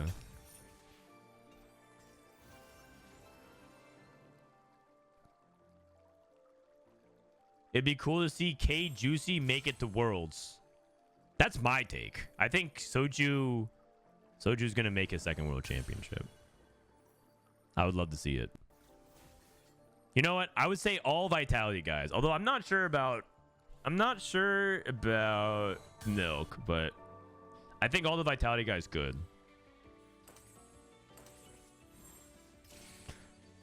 Wait, Asta ditched the Kaisa, man. Wait, did he? Actually, oh, he's going Fishbone's GP. Oh, he was playing Kaisa as a vehicle to get the GP. Oh, I don't think that's very good. Okay, we'll see. Soju's only been to Worlds once? Yeah. What do you mean only? Some people still have yet to get there one time. There's a handful of good players who have never been to the World Championship even once. Kiyoon, never been to Worlds. Who else? JD Zielinski, never been to Worlds. Kai Wang, never been to Worlds. Brosef, never been to Worlds. Prestivent did go to Worlds. And he went to Worlds and he almost made Final Lobby in his first Worlds, except he got Shi2 Rend. Yeah, Shi2 Rend. Frodan goes to Worlds every year. I go to Worlds every year, multiple times a year. Why are they GP? I think he thought Kaisa sucks, so he decided to pivot. But I'm pretty sure he has one Gangplank. Yeah, I mean the thing is he was rerolling Kaisa as well. He was holding extra Kaisas, so I just think this is low roll. Brian's never been to Worlds. You're wrong. I've been to Worlds many times. In fact, I'm going to just say it out there. I've been to more Worlds than any other person in TFT. Name another person who's been to more Worlds than Frodan. You can't. That's right. You can't. Check and mate. And checkmate.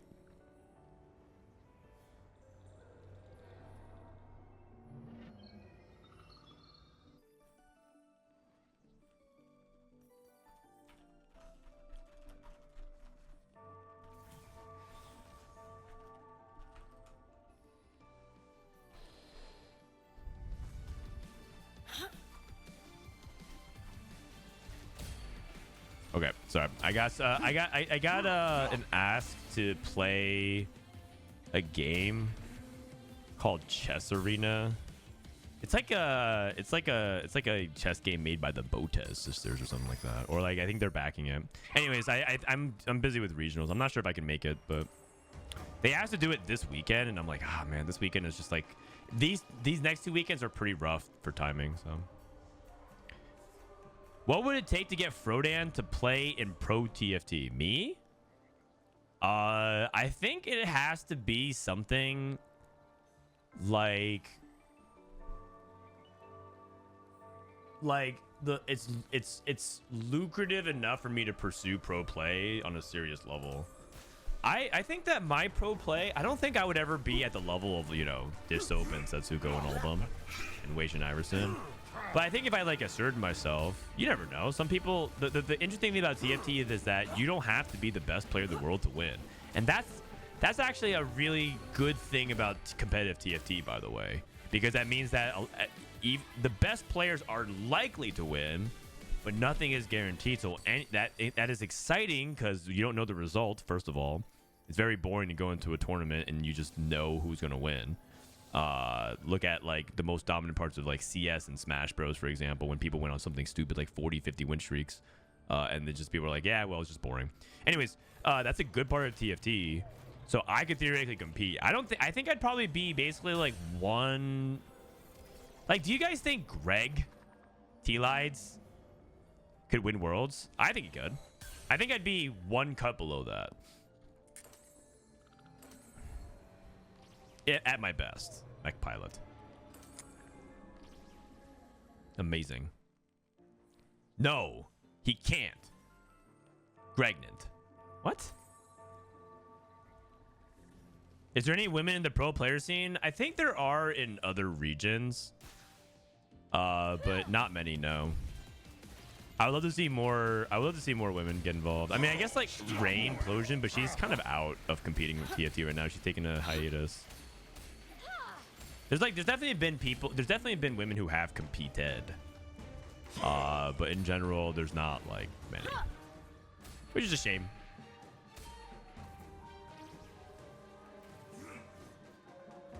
It could be maybe it's somebody in my chat.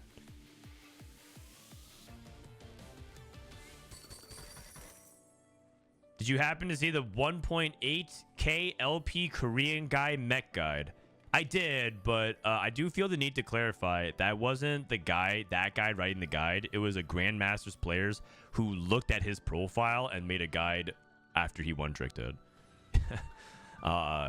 So I just want to make sure that you understand what you're reading. You're reading a Grandmasters player's guide on what he thinks the 1,800 LP Korean player is doing. Just saying, just so that you know. Not that I'm discrediting what he wrote, but I think a lot of people think that the Korean guy wrote it. He did not.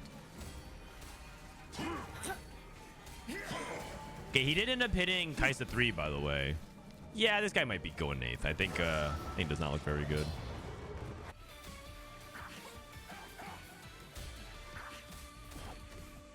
When is Wang going pro? Emily Wang? I don't think Emily has... I sense a lack of hunger from Emily to go pro.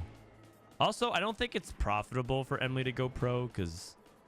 What you guys have to understand about TFT is that in order to...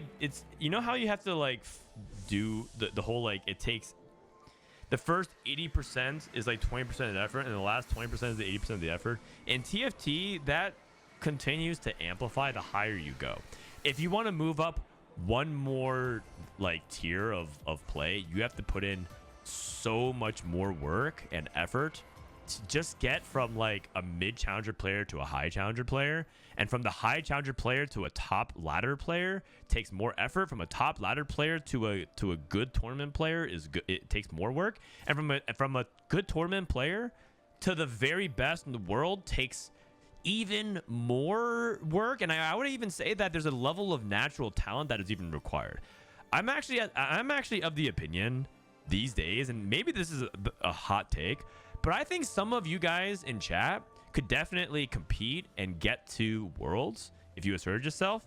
But I think a lot of you guys who assert yourself will never get to a certain level of like Disob and YBY and Title and Setsuko and Weijin. I don't think you'll ever know. Despite how much effort you put in, I think there's a natural talent element of TFT that some people will never be able to overcome with hard work. Because just like the way that the game comes to them instinctively, naturally, like it's not because you're inferior to them. It's just like some people have a natural aptitude, kind of like, you know, and it's also kind of sort of like the groundwork that they laid growing up. Like theoretically, anyone could be good at chess, right? It's not like a mechanical barrier. Anybody could sit down and learn and get good at chess. But are you beating Magnus Carlsen if you start at the age of 25 and you study for 40 years as hard as you can? Probably not. Even if you start at the age of 15, that's considered late, right? Some people are saying you get to start chess when you're like 5 or 6 or something like that. And I think it's a little bit of that. It's like the aptitude plus the training and the years and everything like that. So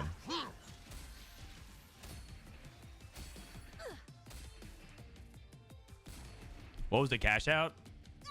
The cash out has not happened. Clemo needs to win this one fight. It's a good call out. It's a good call out. It's a good call out. He needs to win more of a fight. The cash out is he might cash out a bot 4. I think that's what he might cash out. He's so close, man. He's so close. Oh man. Oh, here we go. Here we go. This is the cash out. It's 2 dupes. 2 dupes for milk. 2 dupes for milk. Chess has no RNG. TFT is the opposite. You're correct that chess has no RNG, but there is variance. Or there is luck in chess. There is luck in chess. And also, you have to understand that RNG actually, if it's implemented well, increases the skill cap. That's something that like some people are just like incapable of understanding. They think that RNG means lower skill, and that's actually not true at all. In fact, there's a lot of evidence to suggest the opposite. I mean, we could have this discussion. Like, again, we've had this discussion many times on my stream, and I guess I'll continue to do so because there's a lot of people who think the opposite. But luck and variance is something that you can get edge in, and it is something that you can account for, and it is something that the good players will always capitalize on, while the bad players get screwed on and perceive it to be out of their control. It's just true. It's just true. Like, there's a lot of evidence to support that claim. If you just think RNG means no skill game, like you probably are like a League of Legends / Baus viewer, and you just have 2 head takes about the game, and that is why you are hard stuck, and that is why you're incapable of getting better. And it's fine because some people just want to have that worldview. Milk's dead, by the way. Some people just want to have that worldview and just take TFT casually and for fun. But there are games of complete luck, right? Like slot machines, but TFT is not that. Poker is a good example. Yeah, poker is a really good example of that, and there's many other examples.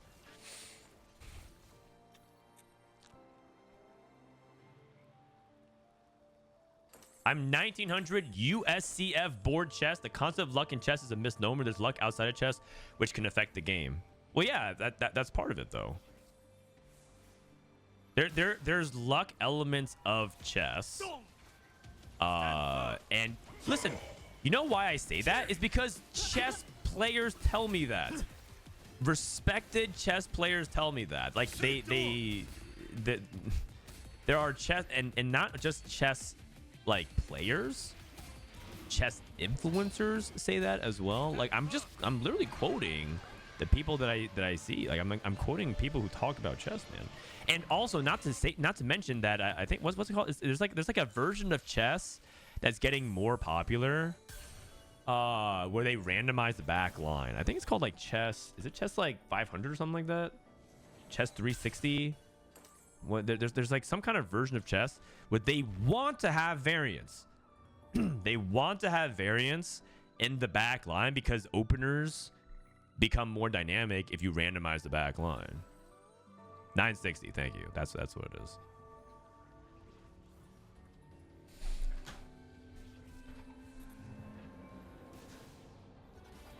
So like we can sit here and talk a lot about like what we think, how much impact variance has in TFT, and it does have an impact.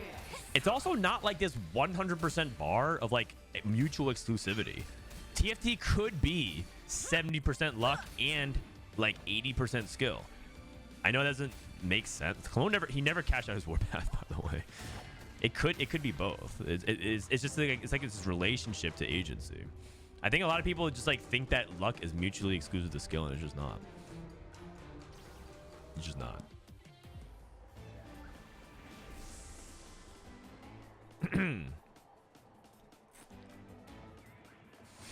How much of studying versus playing do you think TFT's your goal is to improve? Not zero for either. If you play 100% of your games, I don't think you are. I think you are having severe diminishing returns. If all you do is study and you never play the game, you are going to struggle, especially in like a set like this where you need to get the fruit reps and things like that. I would say that a healthy ratio is at somewhere around 50-50, but then it could skew as high as 75-25 in one direction. You could play 75% of the time, study 25%, or you could do the opposite. I know good examples of either. On the one hand, you have someone who plays a lot and learns by playing, like Setsuko, and then on the other hand, you have people who study a lot and don't play, like Salvi, and who's another player that studies a lot but doesn't play in NA? I'm trying to think of like Salvi's like one of the biggest proponents of that for EU. And he's an extreme example because I think he does like a 90-10 or like, no, he does like an 80-20. He does like 80% studying and 20% watching and studying. But I'm trying to think of if there's any NA examples of that. I think NA players in general are pretty grind heavy though. Maybe at his peak it was Ramblin'. Ramblin' was the best player in NA, but that was a few years ago.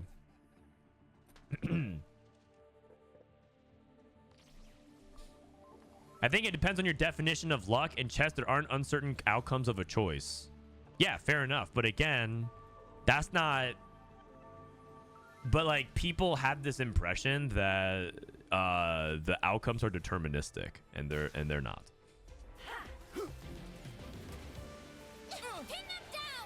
And again, people's luck perception of variance is also extremely biased because you tend to analyze things through what happened in your game, not recognize, and people tend to recognize when they low roll way more than when they high roll.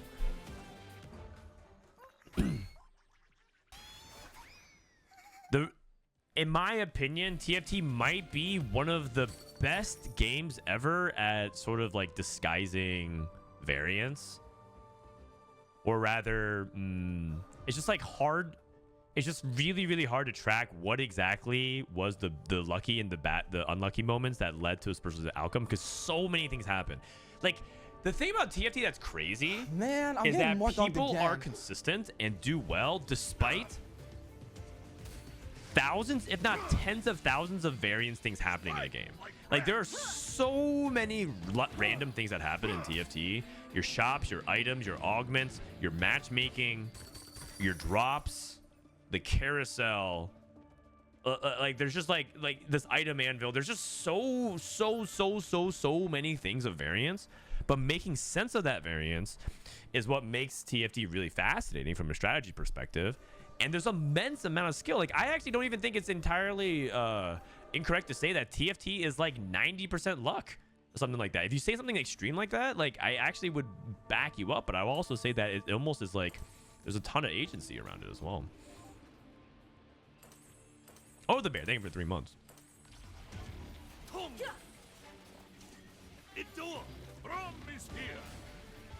My blades know your name.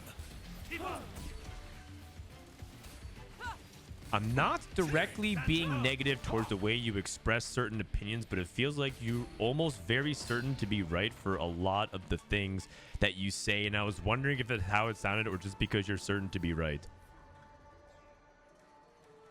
I guess you're asking why I'm confident in my opinion. I think that's because I've talked about this subject a lot, and also because it's my opinion. So, and I generally believe that it's better to be stronger in your opinions than wishy-washy when it's your opinion on something. I mean, I'm stating it as if it's fact, but I'm also pretty confident in what I say, and I also think that what I say can hold up to scrutiny. But it is my opinion, and it's also a conversation. But also, I think that I'm willing to change on my opinion. I think the one thing that you should know about me, if this is the first time you've heard me talk about a subject with a lot of confidence, I suppose, is the word that I think you're looking for. I'm not like certain. I'm just confident in what I say. And if the one thing that you should know about me is that I feel like I am also willing to change my opinion if I'm presented a lot of evidence. I'm not like so stubborn about the way I view things that if I'm presented many different scenarios where or like cases that that's not true, that I would discount that and be like, no, you're wrong. I'm willing to change my opinion. But I generally believe that I just generally believe in what I'm saying. I try to be authentic about that at least. Looks like, by the way, Kurumx wins with mech. Another mech first. I mean, I'm pretty sure someone said like Ash will have the best AVP. I'm pretty sure the best AVP is gonna be mech, right? Let's not confuse anything. Mech's just gonna be insane. Magic the Gathering is a good example of skill within variance. Is a common shorthand that says 20% of games are unwinnable and 20% are auto wins, but everyone plays that with the same baseline. A Hall of Fame player then maintains a 70% win rate under those circumstances. Exactly. And TFT has that same thing too. Let me see. Let me actually see. One thing that I think has greatly hindered discussion of the impact of skill in TFT is the lack of data tracking at pro level play. Because if you look at some of these stats, like let's pull it up. Here's some graphics that they handed us for the TFT Pro Circuit this weekend. Where's the best performing player in the regular season? Let's look at, where's he at? Wait, where's Soju?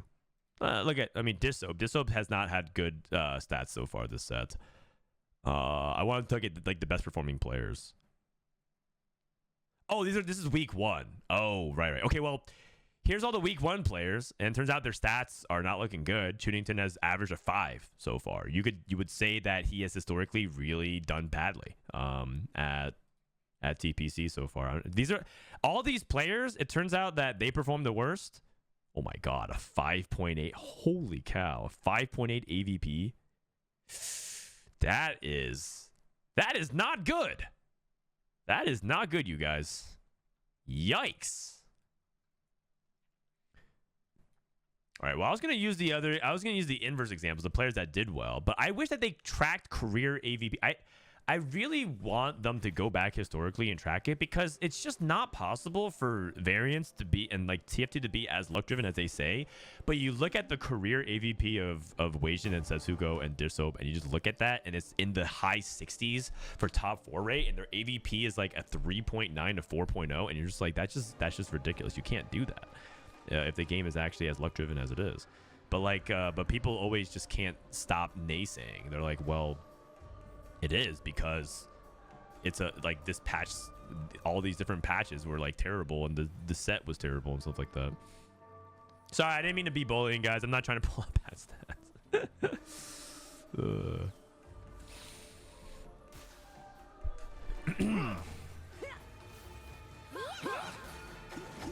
Luck is also subjective. One person who got shot in the arm might consider themselves lucky because they weren't shot in the arm, but another person, they would think they're unlucky because they got shot. Yeah, I mean, now we're starting to get into this, like, sort of the semantics of sort of like what luck implies. I mean, in the end, I guess we're all lucky because we get to sit like, no matter what you're doing right now, you are lucky because you are a person of privilege who gets to connect to the internet and talk about TFT and debate about TFT, which honestly has no impact on like the future of humanity, I think, unless somehow TFT becomes the dating game that we know that it can be, and then ends up leading to like the procreation of humanity. But it like in the end, it's like we could all consider ourselves lucky if you want to like take an actual, you know, macro zoom out of things. But I would say overall that, you know, that if we're taking it in the context of TFT, we got to draw the I draw the baseline of just like fortunate versus unfortunate events that impact your gameplay. I'm not trying to talk about like whether or not we're lucky if we didn't get shot in the arm. That's kind of an extreme like definition, like border, like the goalpost that we're pushing of like what we're trying to consider. Because if you're trying to factor that in, then yeah, everyone's lucky, I guess. Here at least. By the way, Tleyds, you guys said Greg couldn't win the world championship. What if he gets Radiant Hand of Justice, Dawn Core, Katarina? Oh,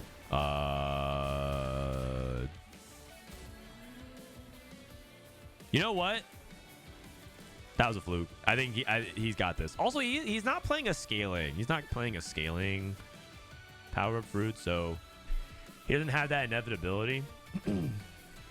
Dude, I think these players are like one mech game away from crashing out. I think every player here is probably convinced that mech is hyper broken and that they need to like complain to Riot to B-patch something like that. They're not exactly entirely wrong. Mech is very, very busted. But I believe in the Greg. Shows your AVP now. My AVP is not good. My lifetime AVP is like a 4.3. 4.4. And that's not competing. My lifetime competing stats is probably like...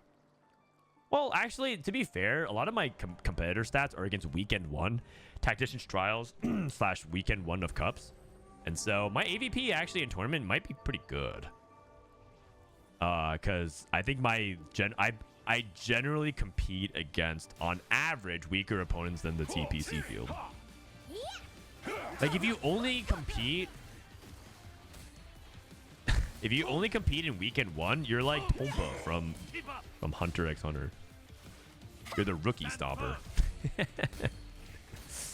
The weekend 1 farmer. Come on, Greg. Yes. See? Apologize right now. Nope. Mech diff. Mech balance. You lose checkmate to mech. Yeah, that's right. Yeah, that's right. Man, and you guys all thought... Wait, doesn't that mean Tleyds is one of the highest performers today? 38 points. My God. All right, let's take a look at his profile. What's the Greg certified tech? What does he have? What was this? It was Cat, Shen, Mech, Soul Fighter, Mech, Akali, Mech. So 3 Mech players.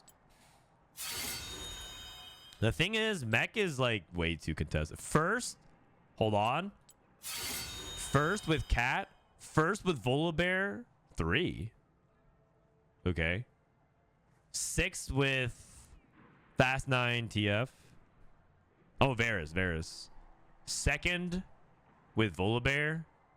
5th with Star Guardians. 1st with Nico. Not bad, man. All in a day's work. Okay. So I think that's it for scrims today. So final scrim tallies for all you guys tracking it tomorrow. Yatsuhashi wins the day with a 40 bomb. Tleyds, Weijin, Darth 2, 3, 4. Mariss, Dr. O, YBY, Bintum. All APAC and Americas. All APAC and Americas. Kade from APAC as well. OCE in the top 10. You'd love to see it. Travis, Panda. I don't know who Wave Catcher is. Shio, Kurum. Okay. Where's EU? Not many EU scrims. I wonder if EU in general is not scrimming much at the moment. Kiyoon with an 18. Bopster with a 12.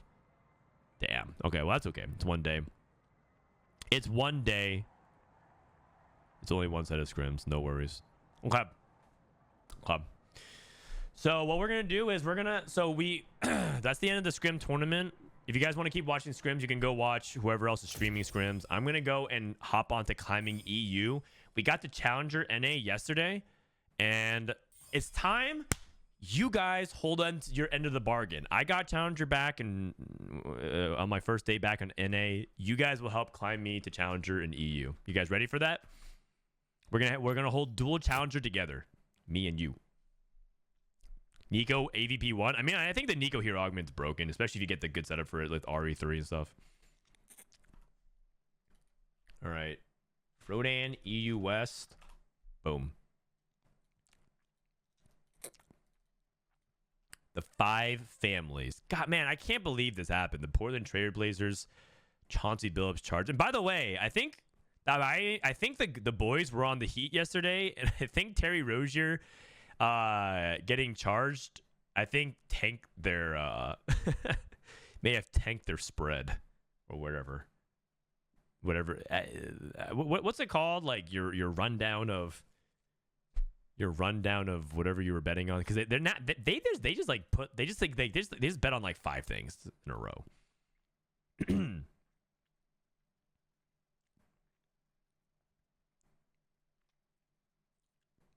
I have a doctor's appointment, so I won't be able to run any polls. Okay, yeah, no worries. If chat poll is down, we'll just figure it out. We'll figure it out. Anyways, who else? I guess middle of the pack people. Prestivent, title. You know, I think, believe it or not, I think there's a pretty good chance that title crushes this weekend. I also think title hasn't been in really good form since his second Worlds win. And I think there is definitely like a world champ debuff in TFT, because I feel like your motivation is lower. Okay, what's going on here? Gonna exit and reconnect here. I think there is like a world champion debuff because motivation is lower, the burnout's really high, and I do see a world where TPC relegation is pretty aggressive, and there is a world where both title and Dish Soap as the 2-time world champions get eliminated. And I think that's going to be another thing where people discuss like, wow, is that just like TFT being super random and like, you know, variance or whatever. And I think that's going to be one of those things where we can have those conversations about like, is the format too aggressive in relegation? Is variance? Is it the set? Is it variance? Is it the players just were not in good form? Because Dish Soap tweeted out multiple times that he could be qualifying.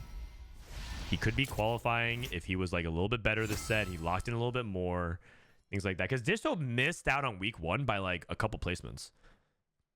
It's hard to say. It's hard to say. Okay, 750 LP, and where's Challenger on EU? Challenger on EU is 930. Okay, we can do this. 200 LP, light work. Let me change my tracker here. 200 LP is light work for you guys. 200 LP. Come on, man. Can you link the score sheet for Scrims? I think they told me not to link it, but I'm just gonna link it anyways.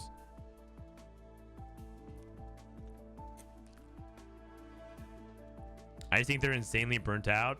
Every time I watch Disto stream, it does not seem to be having fun. I think that's correct. I think they're insanely burnt out. I think it's because the TFT off season and cycles are just so aggressive. Maybe there's an argument that TFT competitive needs to just take one set off, but that also feels weird to have like one set where it feels like there's nothing going on. But I think there's like no, like we have the exact opposite of Valorant.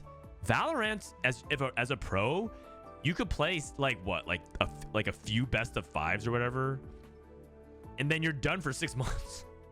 That's it. You just play like a best of 5, and it's over. You're just eliminated. You can't do anything for 6 months, and then you just go back to playing what, solo queue and scrims for like months. Is Soju on the list? No, he's not. Soju's not scrimming this week. He's scrimming because the thing about Pro Circuit is that the points leaders automatically go to week 2. The points leader automatically go to week 2. And whenever people bring up anything else that's exciting about TF, they're like, yeah, but the set's bad. And so I think the set is what it is, but like I don't think that like the regionals is not hype at all. I actually think it's very hype. But because other people haven't really been streaming and a lot of their enjoyment of TFT is directly tied to either the game state or their favorite streamer online, they assume that it's not hype. I've been waiting. But like, I don't even think that people aren't hyped about it. It's just that the event hasn't started yet. Rise again. When's Worlds? Worlds is in 2 weeks from now, or 2.5 weeks.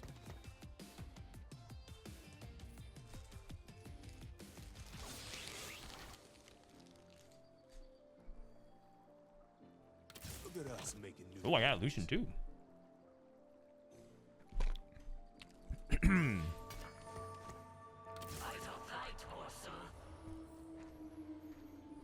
I'm hyped to see Greg clear everyone. I mean, he plays on day 2, right?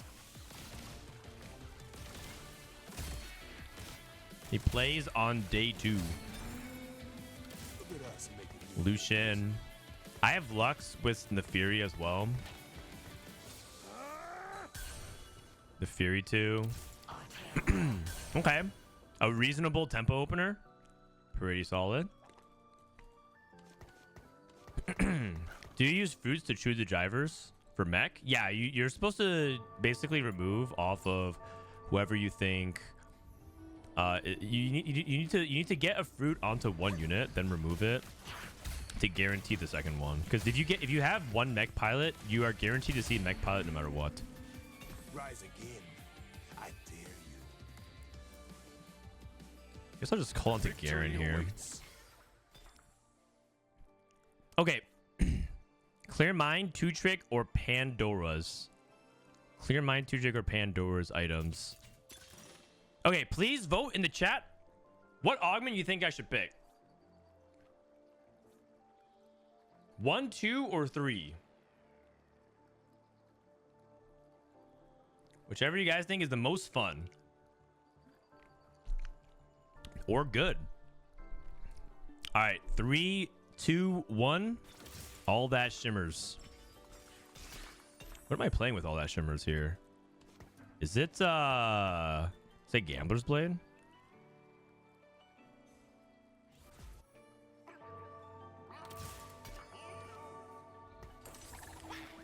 Oh, Shadow Clone.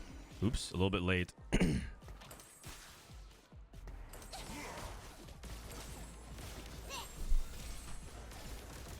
Okay, what I could do with Shadow Clone, or like with Gambler's Blade, to try to play for like a Rage Blade or something like that. I don't think it's Void Staff. And then I could try and play for like a Fast 9 setup, maybe. It's TF. Yeah. I didn't want to make Void Staff though, because I feel like it's not like very good for like attack speed. Can I level for a Juggernaut?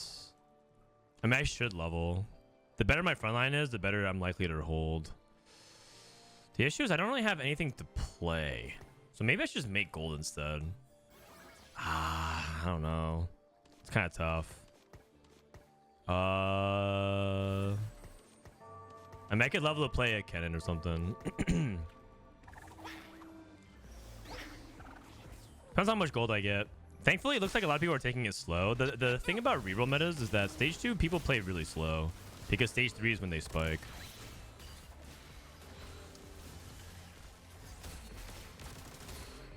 Oh man, guys, where's the gold? Oh, I got it. Sell.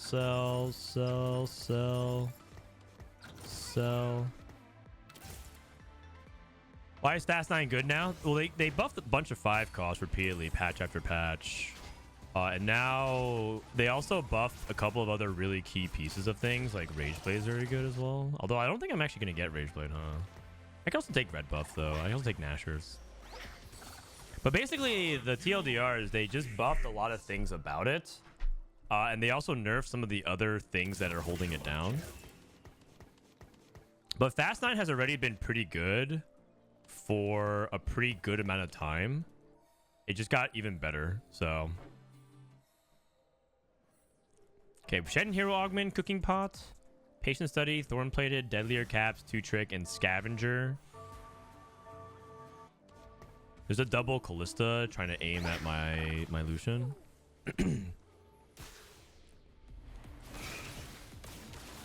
Does Gamerblade activate on his ability? I don't think so.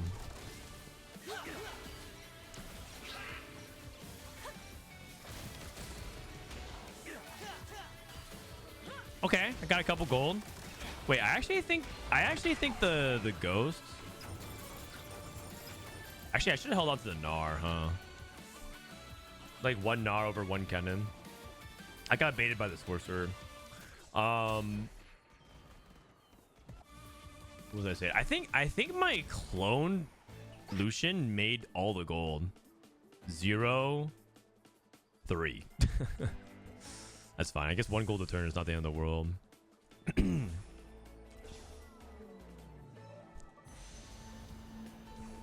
Another bow. Wow, that's actually quite unfortunate.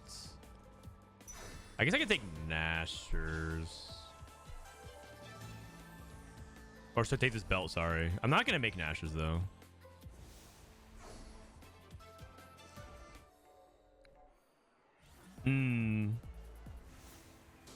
Yeah, pretty unfortunate. Pretty unfortunate. It's okay, though. I can level for a heavyweight. Okay. I'll level for a heavyweight here. And I should be able to make gold to make it here. Golden Edge Gnar. Not when you have Gambler's Blade. When you have Gambler's Blade, you actually want to play Shadow Clone because both of these count for getting the chance of gold generated. It's one thing very, very busted about Shadow Clone is that it can play around multiple artifacts. I think I'm going to belt this because you don't really want to make Nashers, right? I mean, it gives you a little bit of attack speed. Ooh, gold.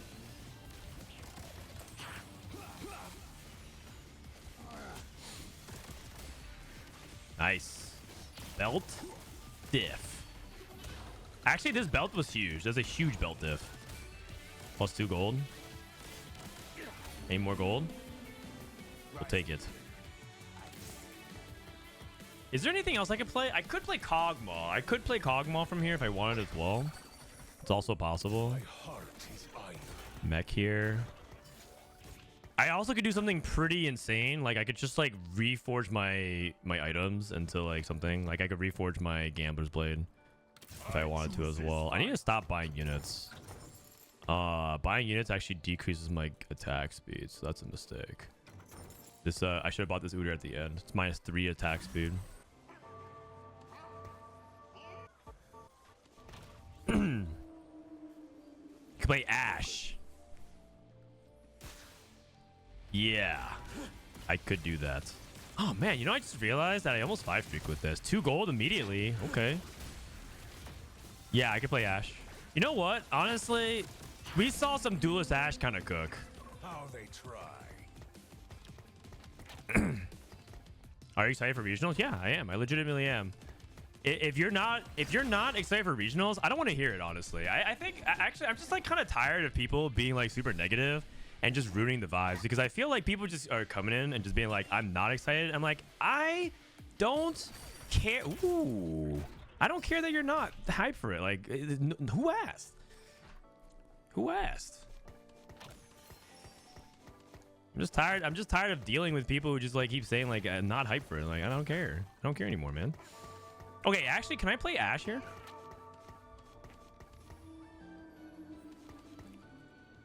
If I get Rage Blade, you know what? I might try to do it. I might try to do it.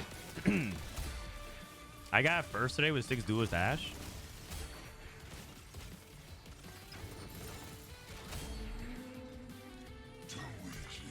I can't make 40. I need all this. Okay, I'm just gonna hold it. No, I need to make 40, but I want to sell this Aatrox pair. It's kind of important. Last Whisper. Last Whisper. I'm gonna do this. I'm just gonna do this for now. Do I ditch that? I mean, I could also do this as well. Okay, wait. I need some genius to tell me. Is it Last Whisper here or what?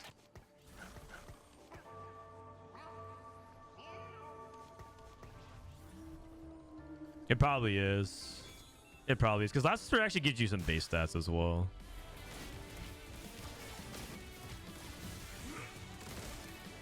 Same TG. I go TG as well. I mean, TG is fine. Because you kind of need the rod anyways. Oh my god. Farming so much gold.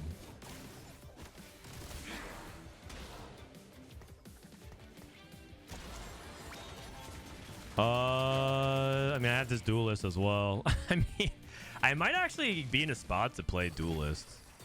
Okay, you guys are voting on my augments. 1, 2, or 3.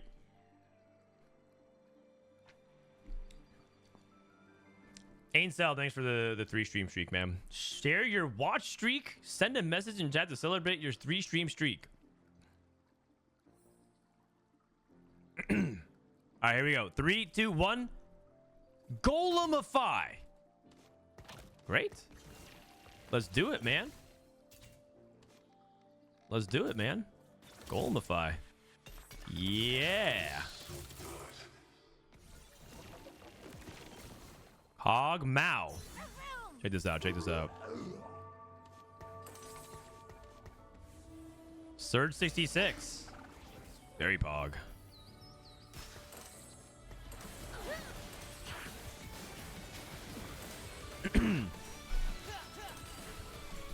Okay, actually, hold on a second. Isn't this Cogmaw kind of nuts? The fact that I hit this Cogmaw.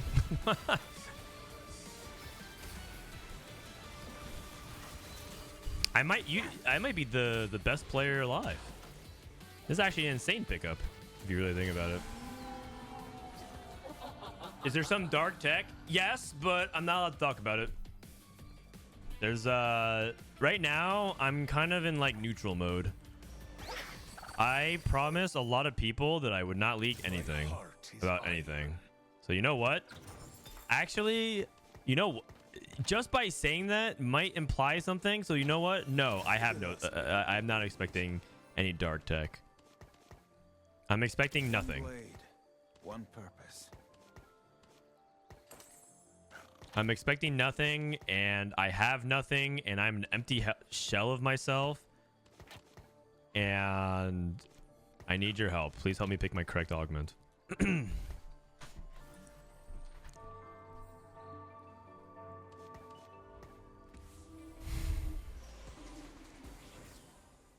Early Jinx, huh?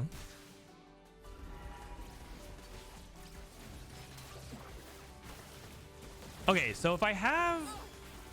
Is this super mega? If I have this Cogmaw... The problem with what I just did with Golemnify is that it's not something that you can fast 9 with. I feel like, and I might be crazy here, but I feel like I should actually be thinking about re-rolling on 7 for like Cogmaw 3 with this. And just play like Bastion Golemnify. Fast 9 TF no balls. It's actually not no balls, it's I just have no gold. You understand that Golemnify just cost me something like 30 gold? You don't get that gold to sell back into other units, so you just lost 30 gold. So it's not like no gold. It's not no balls, it's no gold.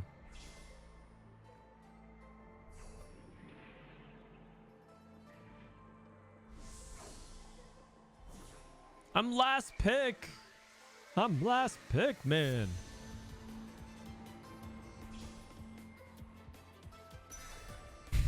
No balls and no gold. I mean, if there's a way I could put a summary of your life on a tombstone, might be that. All right, let's go level 6 here. 3 duelists.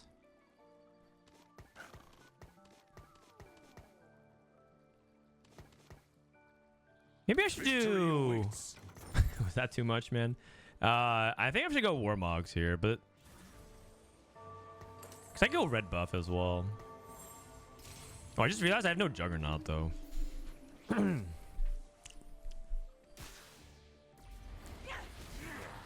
You can't roast chatters like that. Oh. My bad. You guys are great. Thanks for picking augments. Thanks for hanging out with me. It's Thursday. Don't worry, guys. 41 days until set 16. 41. Actually, if you think about it, it's less than that. It's like 40 days and like 13 hours. We'll make it. We'll make it together.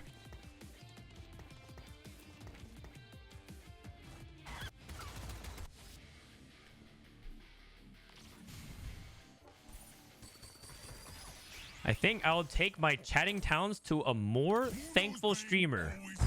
I promise. I'll get my hopes up now. Okay, let me go for another one here. I think I just... It's 3 Soul Fighter. Do I have a 4th Soul Fighter? I could play this for Juggernaut. 3 Juggernauts. Do I have a 4th? I feel like I'd rather just put this here, though. Body change. I can body change the golem. That's hilarious.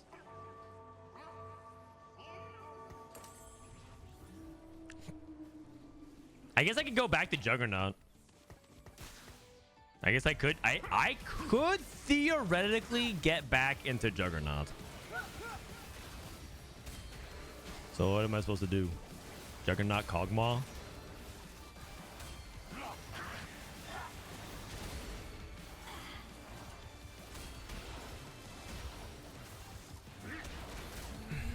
Okay, so I mean, it might be Juggernaut Kog'Maw.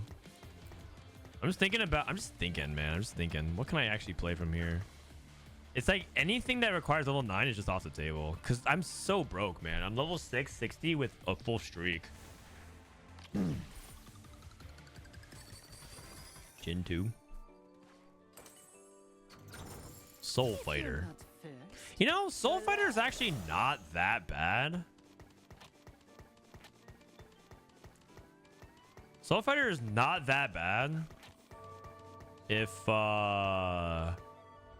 a Golemnify. Can you play Essence Share Kog'Maw Karma? Okay, so what am I doing? Is it Essence Share on Karma?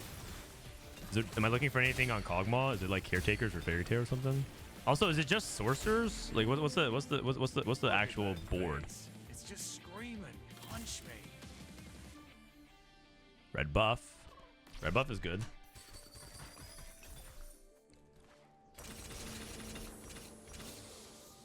Edgelord.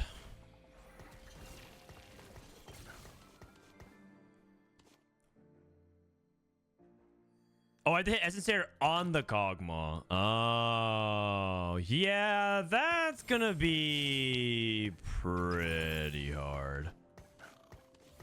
That's gonna be pretty hard. What do I do here? I think I go Steadfast. They're on Belt. Cool. Victory awaits. I think Soul Fighter actually makes sense. Does it not? And I could reforge. I could reforge Adaptive, and I could reforge Gambler's Blade. And I go 6 Soul Fighter Volibear. Oh wait, I can play the other thing. I can play the what was the new team? It was like 4-4-4 or something like that. Can I play that board? Maybe I'll play. Maybe I'll hold Zaya and play some temporary Edgelord because I already had the Samira. Either way, with Golemnify, you want to play some kind of level 8 board. Tiny but deadly, cybernetic uplink. Tiny but deadly works on the Golem. I think I need Radiant Relics though. I have no items. I think it's Radiant Relics. Oh, Sword Overflow? Oh, wait. I am back. Okay, not really actually though, because I'm still so broke. You guys, look at my level 8. I'm like win streaking everything, and I'm just still so broke, man. Come on. But Kog'Maw printed money. He did. He printed 16 gold total. That is pretty good. But I am so broke. Like it's kind of funny, but it's not really funny. It's not really funny. You need a Shojin? I mean, I have Adaptive. It's not the same, but...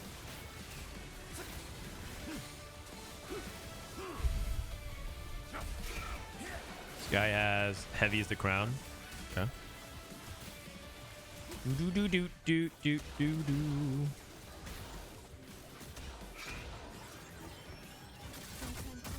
All right, I guess I'm gonna do a slow level 8. A very, very slow level 8. This guy has 7 crystal, 1 life. Hysteric Slam. I was thinking about saving for Even Shroud.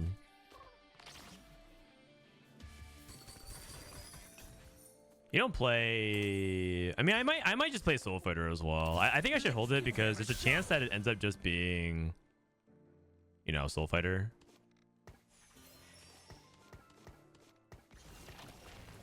There's a chance it just ends up being Soul Fighter and then just like 6 Soul Fighter plus Volibear. It's TG probably can go on Viego. Just sort of depends. Just sort of depends. Ugh. 5.4. That's for making fun of the pros having a 5.8. Oh, but the thing is, this is like co-shared. Like, it's also your 5.4. So you can laugh, but this is also partially your AVP. So aren't you just laughing at yourself? Yes. I mean, I get it. Pretty funny. J Dodge. I'm last pick again. Okay, so I reforged the Gambler's Blade and Adaptive, right? I'm gonna go for probably Cloak or Bow. Or Pan. Pan's actually not bad either. Wait a second. Oh, wait. I just realized like I have Forgers.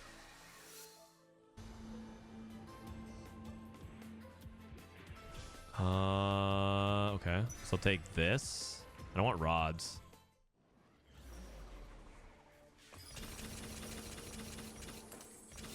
Stand and fight. Luchador guy. Another edgelord. One purpose. No, he's by Cassante. Lee Sin. Skill against mine. 1 second. 1 second.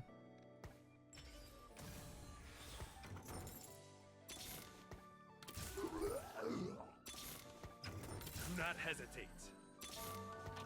If you're not first, you're last. Let me see. Do you hold Gnar as well, right? So you hold Gnar, this. I guess I sell Kog'Maw. Wait, is there any world I could play some kind of like edgelord? Like 6 edgelord? 1, 2, 3, 4, 5, 6. I need to hit Volibear though. Lee Sin mech? Oh, you think this is a mech game? Wait, if I actually slammed, I think I would have... If I slammed stairs, I think I would have actually killed. Oh, crap. Ah, it was close. Not my problem. I'm still in the build transitioning. Can't expect too much. You want to play mech from here? I don't think so. I don't think so.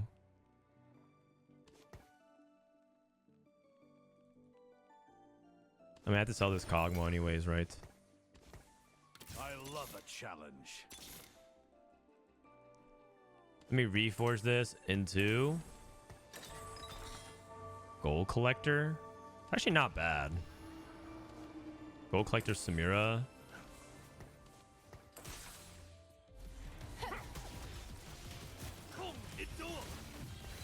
And then Death Cap can go. Put on Zaya for now.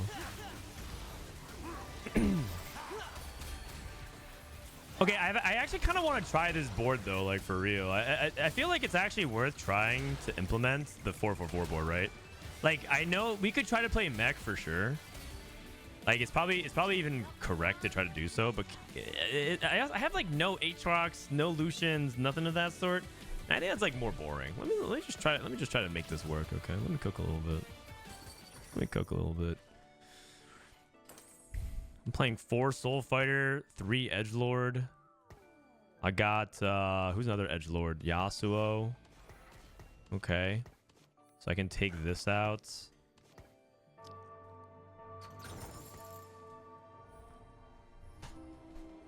How are you second highest health in the lobby?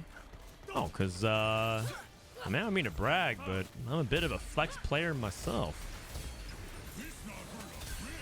It's a Mundo too. I need a Volibear, man. I need a Volibear, and I need to hit the... I need a Volibear, and I need to hit...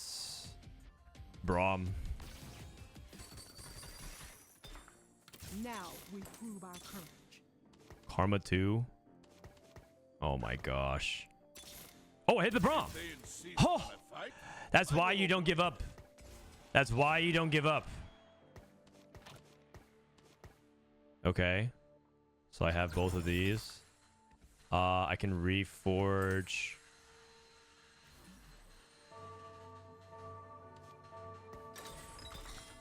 Sunfire.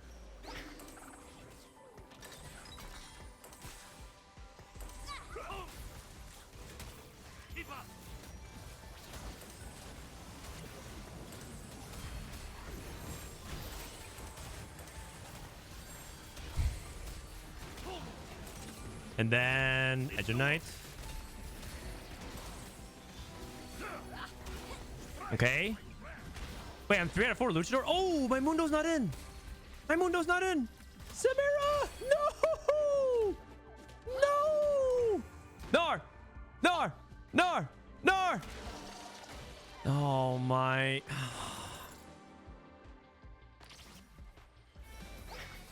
Sell Shin's out. No, I think Shin's out is my next unit, actually. I think I go 9, and I play this guy.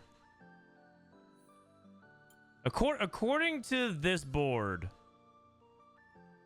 it's this. Oh, and I level from... Okay, sorry. Yeah. Boom.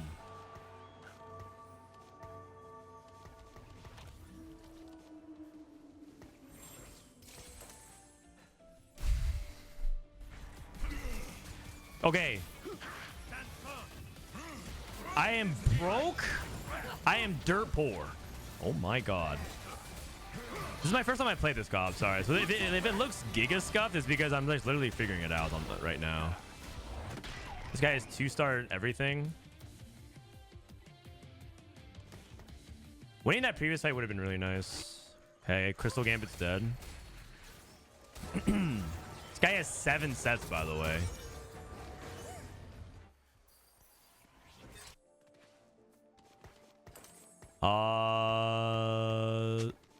So he has 7 sets.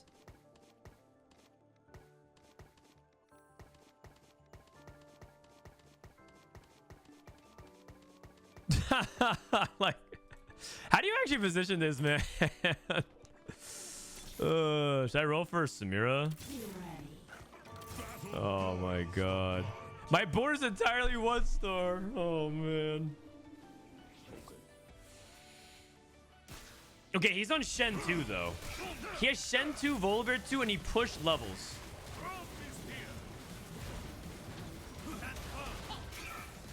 Dude, Volibear's too contested. I'm starting to think some of these units are just like way too contested.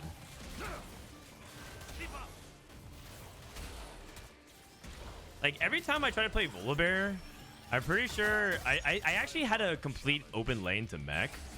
Volibear was like really weak. Or sorry, Volibear's like super contested every single game.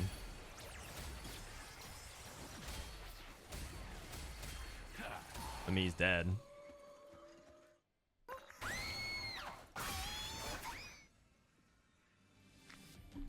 What up, Milk? How you doing, man? Volibear 2? I'll take it. It's actually a good item as well. I will take it. If I hit Volley 2, Samira 2, and I can get like upgrade on sets. I don't know though. I think it's costing too much to get there. Let me scout around. This guy's also playing Braum. He actually took an Edgelord emblem. Neither player hit Shen 3. Yone. Set. What you say about my mama? These are good items.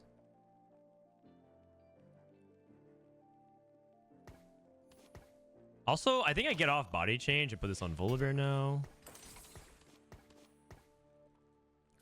Bludgeoner. I'm going serious slam. Serious slam.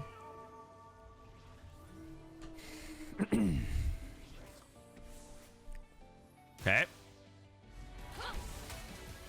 I'm telling you, man, once I get upgrades, this board is gonna cook.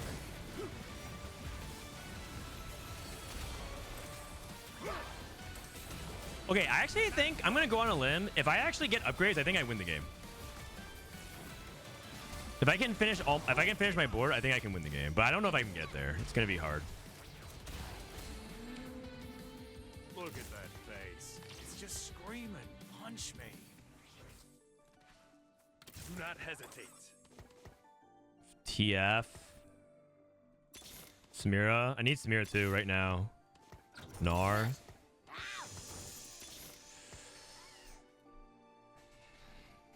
Switch items. Volibear can switch with Lee Sin, I think.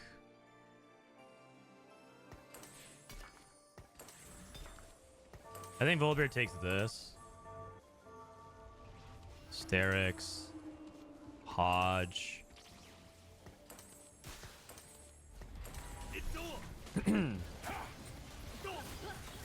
Samir's much better with these items. It's definitely a good shout, though. I had TG on Volibear. I had really good items last round, so...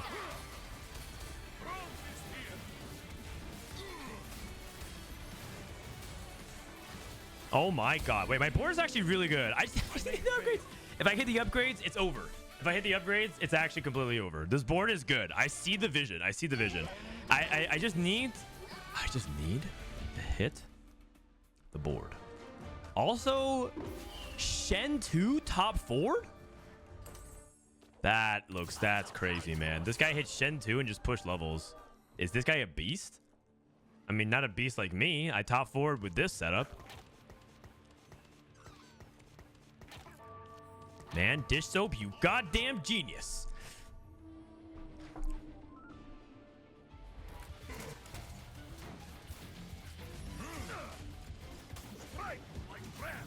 All right.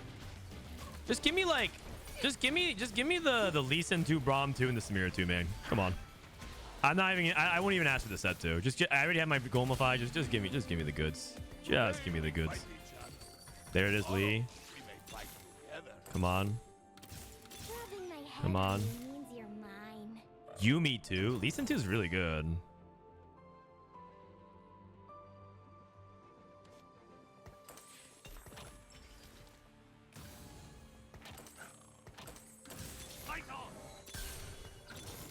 Samira 2.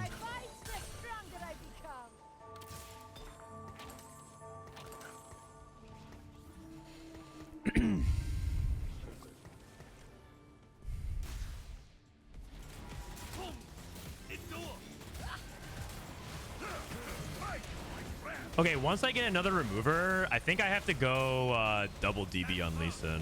Okay, I'm working on his back line. This guy held all the Samirs to grief me as well. Bro, come on, man. Why's it gotta be like that? We can make it out together. We can make it out together. Now he sells.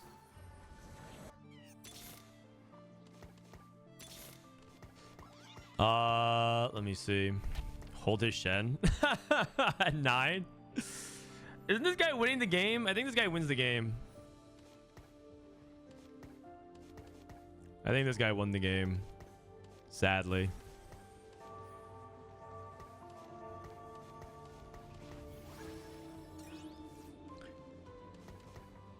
He has 4/5 costs upgraded. If I win this fight against the Ghosts, there's a possibility that I can get a second. And second's pretty good, all things considering. Since I'm going up against Fast 9. Oh. Huge. Okay. Now I just need to survive. I mean, I do have a couple Poros.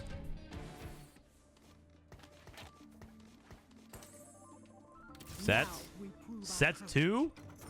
He exists. Do I want to move items anywhere at all? Not really. And then I guess the last stragglers like the 1 costs. Shinzao 3.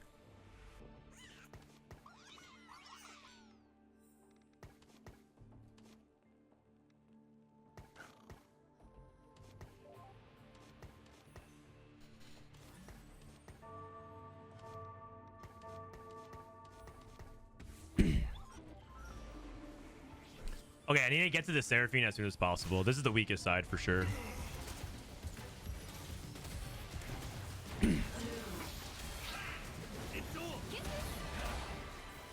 Oh, Volibear? No! My backline is dead. Okay, hold on. Volibear! Volibear! No! I'm alive. I'm alive. Wait, actually, this was a great second, wasn't it? All things considering. What do I want here? Another Lee Sin item. These are particularly good. I guess I'll just go last Whisper here. Oh, Braum pair. Huh? Huh? Braum 2. I can't afford it. I can't. I'm gonna sell this. I'm just gonna sell this guy and hope that he comes back. Huh? Show me your best.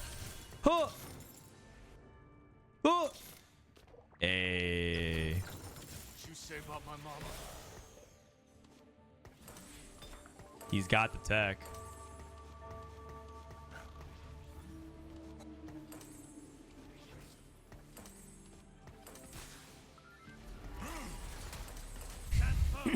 Wait, he messed up his positioning. He messed up his positioning. No, my Volibear jumped all the way back though. Oh, my Lee Sin's punching. Oh, ho, ho. Oh wait. Oh, actually, never mind. He's selling for 3-star 5 cost. Oh, never mind. I'm out of gold. He's two off of Seraphine. He's going for TF. I mean, I can't even stop him. Okay, good luck, man. Okay, good luck, man. He has 2 lives. I mean, if I get it first off of this, I'm not gonna stop him. Okay, he's going for Zyra. Full Zyra. Is Crystal playable at all anymore? I think so, yeah. Huh! He's at 8. He's at 8. He's at 8.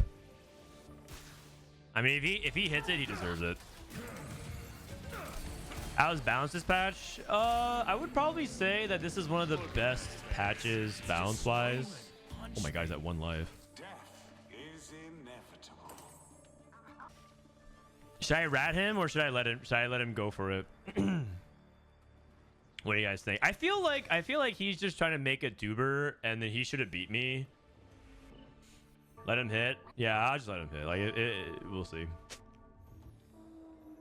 GG. Wait! Ah! I think he's gonna die! Wait! Dude! Okay,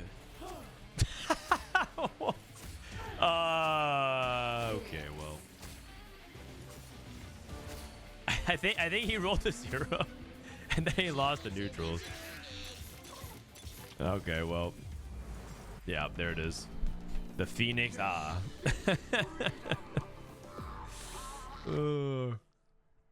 Dude, PV rounds have such good win-loss records this set. Their win rate against pro players are so high. Dude, Golemnify into that board. That ended up into a first. That is ridiculous, man. PV is hard. PV is really hard, man. You guys play any of the Ocean's Ascent? Okay. We have time for one more game before we wrap it up today. And then we'll go into... and then that'll be my last stream before regionals tomorrow. And regionals is really hype, man. Tomorrow is gonna be, we're gonna see Tunington, Brosif, Kurum, replay, Macmeno, JC, Talian, Bio, Pedro. There's a lot of Brazilian players. They have to fight for their lives. But you also have some up and coming players, right? You have Shoma, Minhee, Slice Down, Ladder Slayer, 1 vs 9 peer. These are people you see on ladder pretty often. They're actually some of the highest ranked players every set for the past few sets. Like if you actually not just this set, but if you actually go back and look at let's look at 1 versus 9 Peter, for example. This guy regularly has just been actually making snapshots and pretty high up there. You see that he like decays, but he's usually pretty high rank set after set, and then he just decays to 0, which is pretty much just tradition at this point. But he was 1600 set 13 when he was qualifying for stuff, just like really high up. And so a lot of players have just been at that tier for a while, like very solid ladder ranking, but has yet to kind of crack up. So they're trying to take the spots away from the TPC players, right? These are the players who are fighting for their chance to stay in the league. All right, so we'll run as one last time, and then we'll play one more game.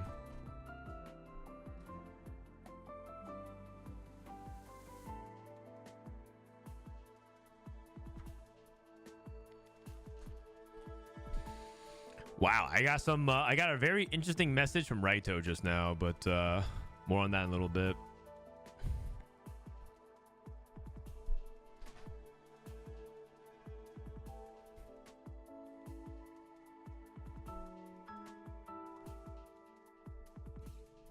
I've been constantly stuck in low masters like the little pleb that I am. Low masters. All right, someone said, how do you play Candy? Oh, I'm King Midas again. King Midas is just high roll. You just have to play for the high roll. I'm starting to think that I need to start buying these decks though. This is the aspect that I'm not so sure about the game. It feels like the new stuff is like really, really good. Slappy. I mean, Puss in Boots might give me +1 attack. Go picks. A 3/4. Unfortunate. How about Puck? Puck can play another support frontline. Okay. Jealous Stepsisters.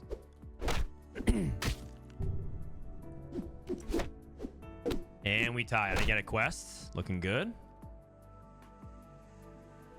Start turn 3. Star Shield. Star Shield is okay early as well. I mean, I think I like Cutlass a little bit more just to make sure that I get the kills. So I'll take that. Spectral Cutlass. Do I want to work on another quest? Hungry Hyena. I do have 2 animals. That helps. When you cast a spell on a character, that's good for the candy stuff. I guess I could go Hyena. Okay, I guess I'll go animals then to start things off. That's fine. You got a what? Oh, I think you have to pay. In general, one thing, the expansion released for this game, but it does feel like they really skew towards like making sure that you have some of the new stuff. Foul Lich. Probably over picks. You don't need 2 supports. 2 supports is kind of hard. This gives +3 health. This gives +3 attack. I'm going to do this then. A golden picks. Is that better than Puck? Probably. Okay, I'm going to take that. It's golden. When you cast a spell, give your characters +1 health. When you cast a spell, give +1 attack. The first shop is Lost in the Woods. I mean, in the Candy expansion, it feels like you want to play a lot of spells, right? I guess I'll go Wand of Anger. All right, let's do it. Wow, this 10 health is nuts. That was clutch. Pretty Patissier. When I find a treasure, it becomes a candy. Okay. Can I get away with Cowardly Lion? Cowardly Lion. I need to survive damage 3 times to get the quest. If I play that, I mean, I do have a picks. I don't think so, though. It's kind of greedy. It's kind of greedy to do that. I think it's probably over the Minotaur, then. Can we get an 80 Ezreal before the set ends? Sure. I don't know if you're going to get it from me, but you can definitely ask other people about it. I'm in presence of Guy at this thing. All right. Oh, no. Oh, no. He assassinated my backline. Oh, I'm on my last life. This game's too hard. I'm going to play an easier game like Teamfight Tactics. Dude, this game is way too hard.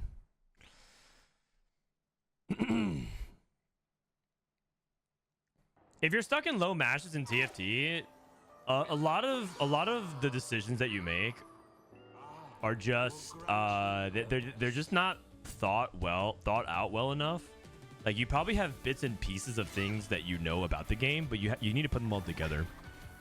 You need to put it all together in one comprehensive package and like apply a lot of what you know to climb. Because Masters players know a lot, like they might know like a lot of small things here and there, but you might be lacking like a lot of core principles of like how to navigate through situational things.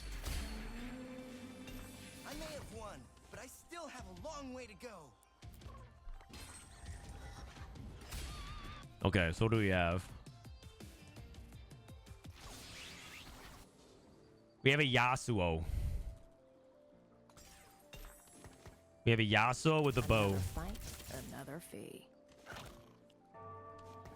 You don't need to sugarcoat, just tell them they're bad.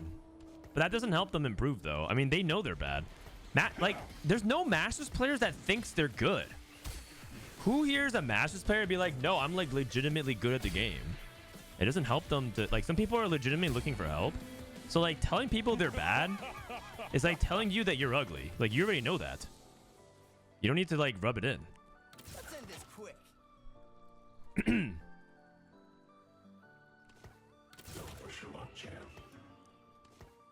All right, let me see. Mundo, Vi. I probably sell this. I probably sell this crew stuff.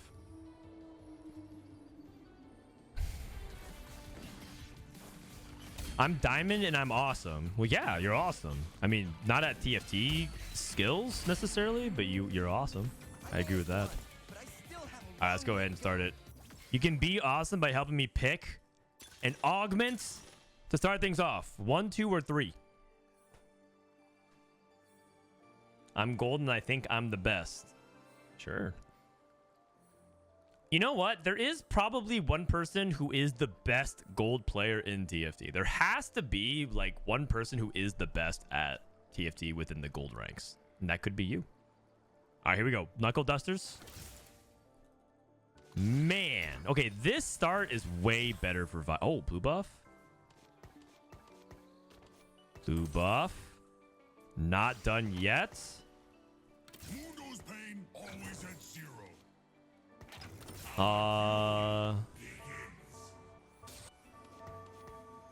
Okay, it's actually weird. Oh god, there's a Mundo hero augment. It's actually weird because I feel like on the one hand I want her to die, but on the other hand I kind of want her to get kills. But there's no like built-in pity, right? Okay, this guy's contesting me, I guess. I guess if he doesn't hold my vibes, I won't hold his Mundos beyond just the Mundo stuff. Another fight, another fee. Was there ever Hodge instead? I mean, blue buff Last Whisper is fine, right?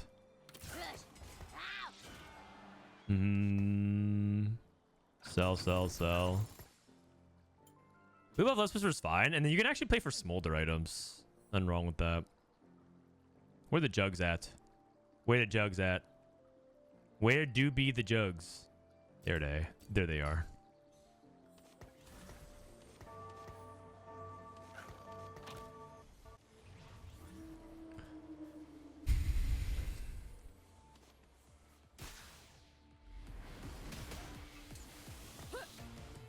I mean, as long as I get kills and Vi dies with not done yet, because not done yet is like super insane on the Vi hero augment if you can get there. Looks like I win anyways, though. Wait, best case scenario? Oh! Okay, well. I think what you're supposed to do, the more I think about it, is I think you just play standard. I think you just play regular, standard TFT. And then if you like, if it dies, it dies. If it's not, it's not. You just get it whenever you get it. I think that makes the most sense to me. I guess I'm one round away, so if I wait one more round, I get IE. If not, then I can just like slam Last Whisper afterwards. It's totally fine. I'm pretty sure most master players just don't have time to improve. I think that applies to probably some Masters players, but there probably are also a lot of Masters players that that had the time to improve, and they just don't. Improving at TFT is not something that a lot of people are willing to do, but it's also something that I think some people just can't do. 4, 5, 6, 7, 8.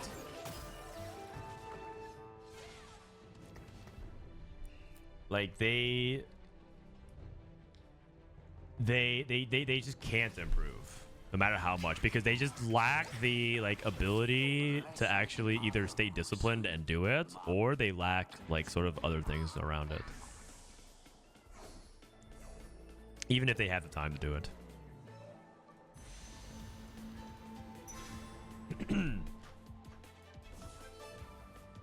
Theoretically they could, but a lot of people just won't. Who does everyone think every player can be challenger? They just play more games. It's true. It's true. But the thing is not about this. People say that they could do it if they had more time, which I think is a fair thing to say, but it's also not as true as you might think it is. Not that you're saying that, but I level here. I mean, do I level here? I think so. I actually have like kind of a meaningful... I kind of have like a meaningful spike here. Because I actually just like hits, and I'm going to level anyways. Vi, like if you just like high roll one component, it is just so incredibly worth to like push levels and try to get Vi to get a kill. And you see, if I earn this gold back, that's basically the same as had I just like stayed lower leveled. Because I would have made 20 anyways, so you just sort of like net more gold.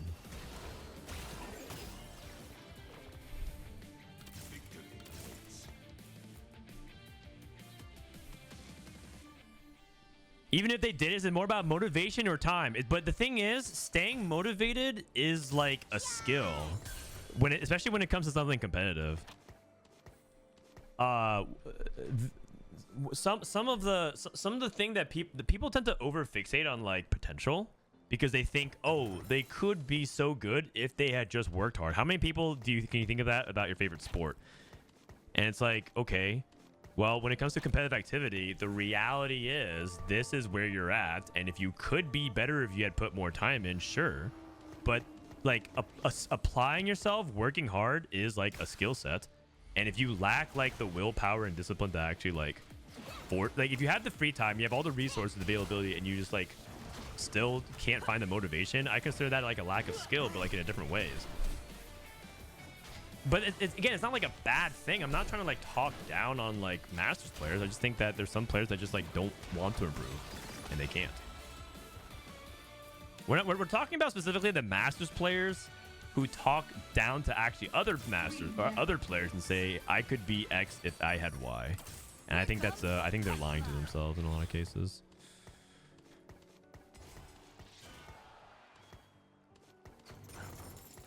But it's not true for everyone. There are exceptions to that. Some people can.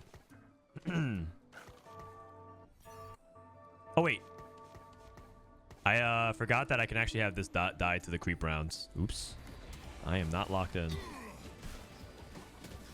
I am not locked in. Okay, realistically though, I've seen people try Vi 2 dying to the Krugs and it just doesn't like happen very often. So the cope is that it wouldn't have mattered. It wouldn't have mattered, guys. I have Titans. I mean, Titans is fine here, right? Blue buff, Titans, IE. Reforger. I could also reforge a cloak.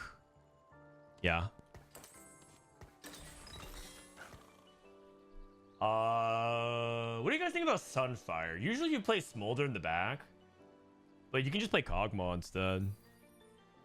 Is Sunfire fine here, or would you go Titans?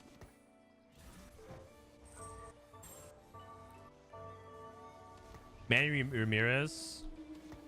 Go Nashers. Oh, play around Vest though. Nashers blue. I guess I've never tried it. That does sound interesting. But the problem is that doesn't that kill my best components? What am I gonna do with Vest? I guess Edge of Nights, and then I go. Oh, and then I move these items over to Smolder, I guess. Is double mana okay on Vi? I guess I never tried it. I've only tried blue or Nashers, I guess. Never both. Go for Edge of Night. Yeah, he could as well. I've seen both work. Okay. Let's roll Ascension. Let's roll Scavenger. Let's roll Noble Sacrifice. Okay, whatever you guys want. 1, 2, or 3. I think the best example of sports might be Shaq, actually. Isn't Shaquille O'Neal in the NBA the biggest wasted potential like ever? I'm pretty sure that guy could have been the GOAT of all GOATs in the NBA if he like really wanted to be. But like I think the problem is he lacked motivation. And I guess as a result, he's like arguably the best center, most dominant center of all time. I guess until Victor Wembanyama cracks his knuckles. Because that dude is... That dude is something, man.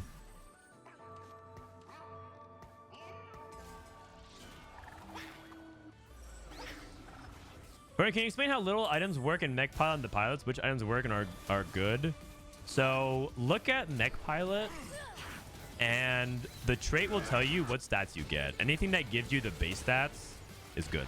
So the base stats are like AD, AP, armor, and MR, I believe, that you get from the mech. So just give anything that helps it with that. The reason why people slam Giant Slayer and Hand of Justice is because those items also have some base stats that you can give as well. I'm one off, not done yet. Okay. I'm one off. Unceasing. I'm just thinking about whether or not I want to play Unceasing with extra Juggernaut or I want to play around Mundo.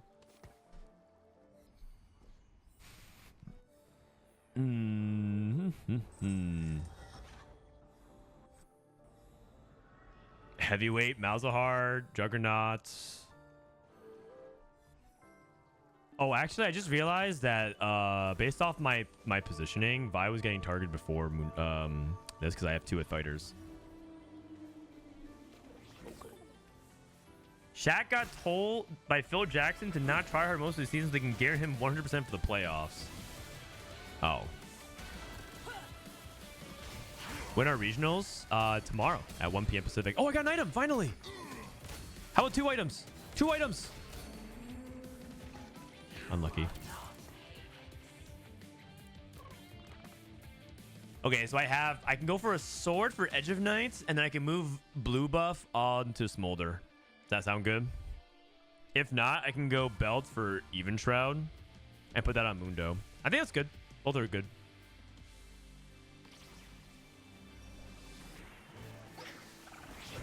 Wemby last night was the craziest game I've seen in a while. I saw the highlights. I didn't watch the game. That dude, I think the only thing that's going to bar him from being one of the all-times is just injuries.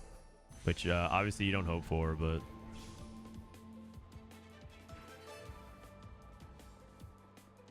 I think I care about... This is like more gold, and it's like utility, so that way I don't have to worry about anything right now. Because it's not like moving blue buff to Smolder here is significantly better if I have Edge of Night. So I can just make this on Mundo too. In general, another way to think about it is like what actually nets on average more power, which is like items on Mundo or items on Smolder, and it's items on Mundo right now. Okay. Wemby plays like stretchy arms GP, dude. Oh man, that guy is stretchy arms GP with like rapid fire cannon and flicker blade. Oh my god, that's actually so funny. That's actually too funny.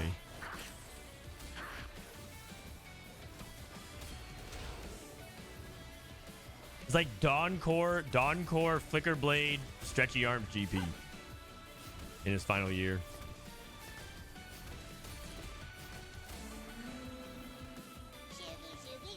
All right. All the 7'5" dudes out there could be in the NBA if they had more time. Well, you know, the odds are pretty good. I think... What? Oh my god. I think I'm... What? Wait a second. What is happening? I choose this fight. It's a Vi wave. What do you fight for?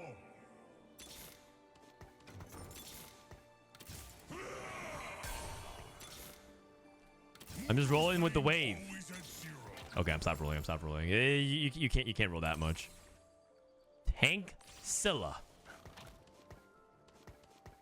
Wait, but that was the wave though. That was actually the wave though. I found 3 Vi's very quickly and then nothing. But you know, that's actually one of the funniest things about the sets, I would say, about set 15. Oh, another item? It was wave theory. That talk has mostly died down, but I'm pretty sure it's gonna have like a miniature revival pretty soon. People are just way too paranoid, and there's definitely some people who just believe that their shops are rigged. We need the Mundo wave. Ooh, 6 Juggernauts. Okay, so what do we want here? We want sword. Sword. I guess we want 2 swords, or we can just make a belt item for Mundo as well. I don't get why Solo puts Hodge on the mech pilot Senna. Can you think of any reason? Oh, it's because Hodge can give you a lot of AD and AP. It just depends on like the 50-50.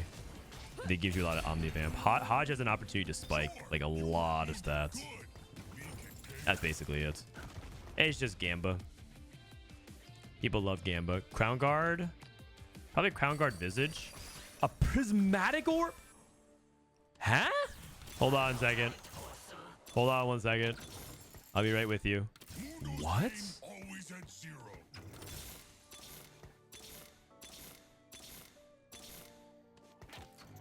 Boom, baby. I love a challenge.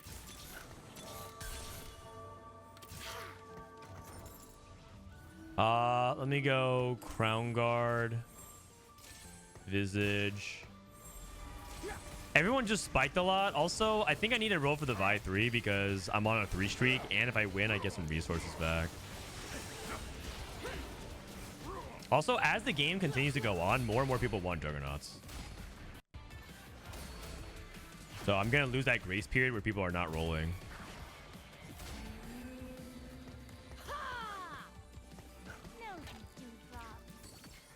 Spirit Link, Plot Armor. Not Glass Cannon. Another one. Probably not. Maybe a Spirit Link.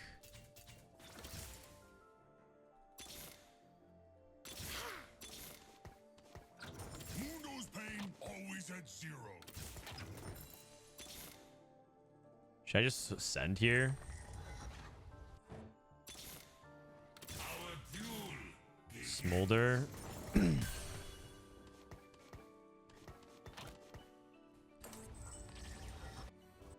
I mean, this guy's holding all the Vi's, and I guess I'm holding all the things. So I guess we ended up not working together, but whatever. Whenever you win combat, I guess I'll put it here. The other guy has 7 Vi's, yeah. He actually has Mundo 3. He's 1 off as well.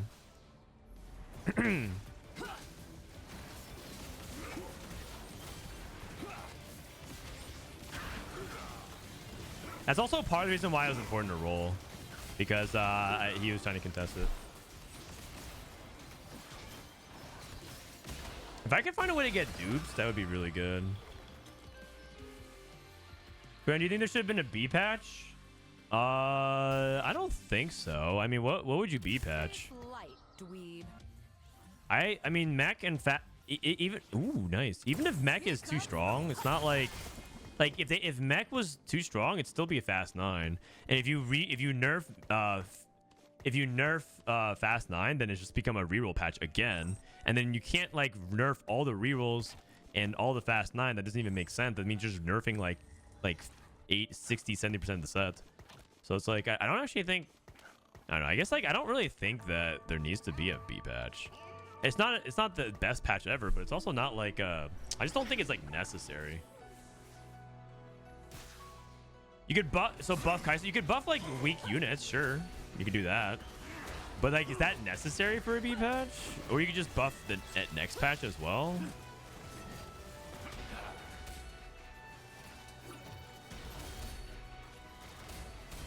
All right, Vi. Okay, Vi.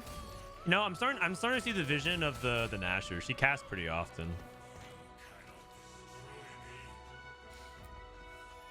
If you're gonna B patch, you should mostly buff 4-cost comps. They already buffed a bunch of 4-cost. They buffed Yuumi, they buffed Karma, they buffed Volibear, they buffed Leona, they buffed Poppy.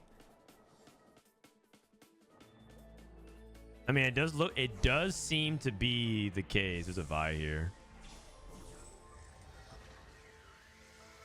He's playing 5 Crystal Gambit Mundo. That's actually really interesting.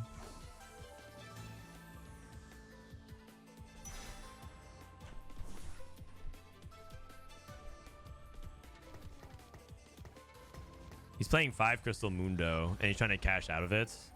And he has Vi 3, and he has Mundo 3. But he has no Luchador. 20.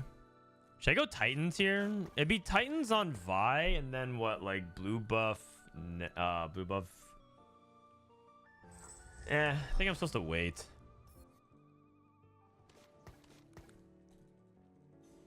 Anyways. I think also we've seen people do things like find success with Ashe and Scrims. I don't know. I guess like if you really want to B patch, I'm having a hard time imagining what would be the best course of action.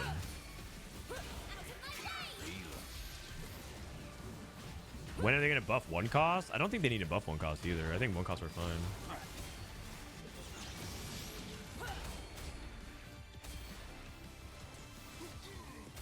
The reason why I say that is because I think early game 1-costs are actually quite good already.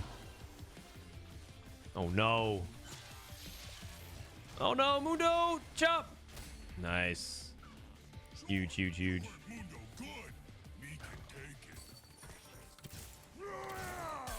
Like 1-costs are already pretty good. Like Lucian 2 openers are really good. Rel Syndra openers are pretty good. Mech is pretty good. Neferi and Soulfighter openers are pretty good. It's like I don't think 1-cost need to get buffed. Crew, if you buff 1-cost like Sivir and stuff like that, the crew might be too good. I don't know. I feel like the meta is like fine. It's not my favorite meta of all time, but I think it's like fine. When I say fine, it's like it can't be that much better, pragmatically speaking, except for 4-cost be better, but it doesn't feel like 4-costs are like that unplayable. Yeah. Or rather, okay, they're pretty bad. Let me rephrase. It's more like it's not so bad that it warrants a B patch. Nosy dewdrop. Because B patches are not free. It's not free. They like cost resources and other things like that, and I'd rather they just like focus on the next set / get the world's patch right. Things like that. Also, we haven't really had much of a fast 9 meta all set long. And so I think that's also okay. Like we haven't really had much fast 9 in the past. We've had reroll for sure. We've had 4-cost dominance on multiple occasions on different kinds of comps. Ooh. Wait, that's just a Smolder 3. Wait, what? That's just another Smolder. I just had 2 Smolders drop. A spat? Wait, what's the best spat? Heavyweight, Luchador?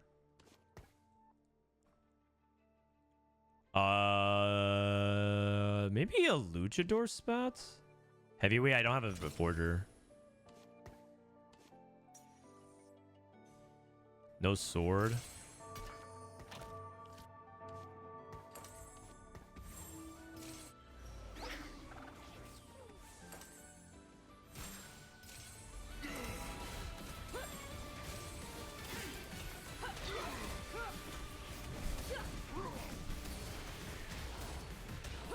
I think I'm gonna get off this Mundo tank, by the way. Move Blue to Smolder. Yeah, I'm gonna move Blue to Smolder, and then I'm gonna go like Gather Force on him or something.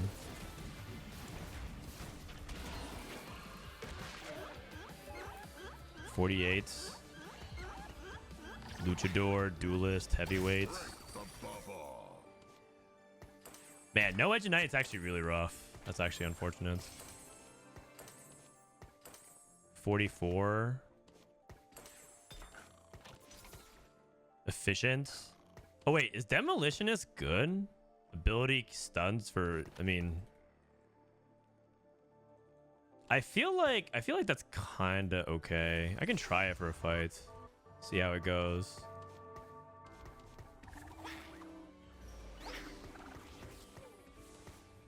No Eon or Omnivamp. There it is. There it is. There it is. No healing. No healing. I get that comment every time. No healing. It's okay. It's going to be fine. I have Omnivamp through my power-up, and I obviously didn't have any, like, swords. I actually got 0 swords outside of IE. I didn't lose this fight because of no healing.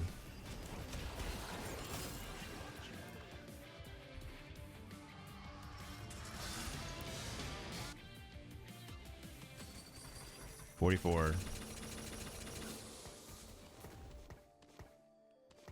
Oh wait, I just realized that I have this, and I've just been playing. I've just been playing 2 sets for a while. My bad. I'm gonna enjoy this.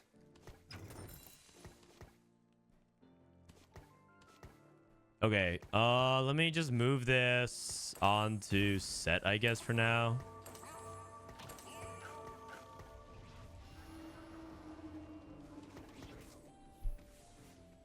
Smolder 3 has 6 without rolling. I mean, if you count the fact that I rolled, if you like forget about like the 60 to 80 gold that I rolled on 6, then yeah, I hit Smolder 3 without rolling. That makes sense.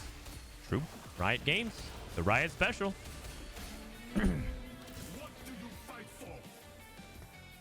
Cassante. I'm running out of melee. I have too many melees. Is Smolder stunning? He is. He's gorgeous. Total dazzler. By the way, I think this guy might be a genius. 5 crystal gambits with the hero augment and then cash out in transition.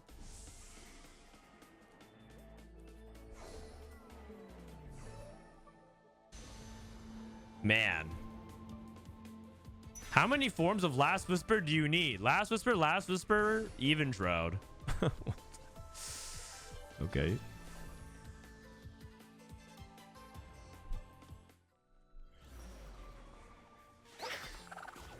Ash. You know what? Maybe I could have taken a carry item and started thinking about Ash. That is something I could think about.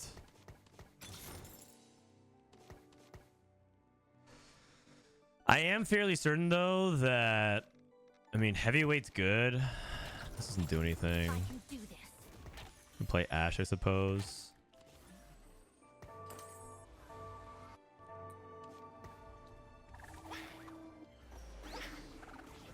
Okay, maybe I can stun the mech repeatedly.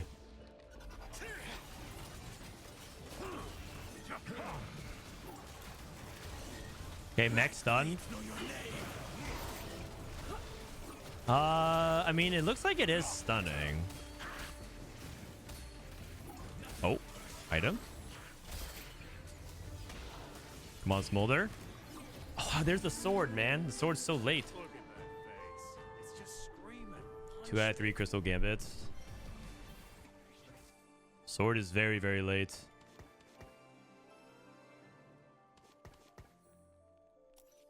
I mean, Ash is doing stuff. Looking for set 2. Ash pair. I think I top 4. I don't think I win the game. I think I'm 3rd, actually. I'm looking at everyone's boards. Everyone's board just looks better than mine. Sadly. I also need to hit... I also need, with this setup...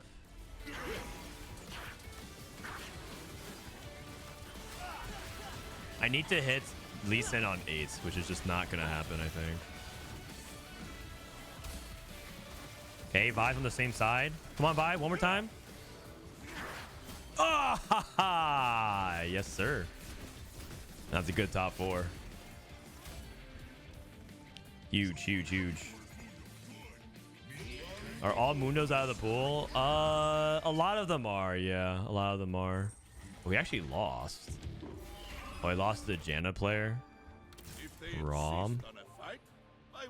Oh, you know what I could do? I could play for a 4. Oh, wait a second. I could play for 4 Luchador if I find Volibear. And then I can play Luchador Vi.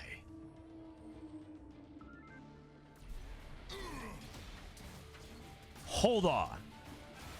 That's actually kind of cooking. The splash isn't stun? It does. It does. It does. What do I got here? A Varus 2?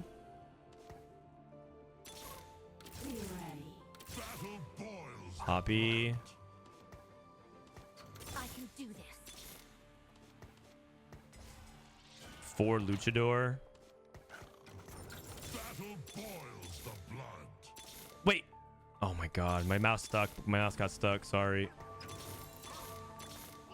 Your skill against mine. DB. Okay. I have it for next turn. I have it for next turn. Check this out. Okay, this guy clears me anyways. It's all good. All right, so I remove. Let me finish rolling here. Okay. Check this out.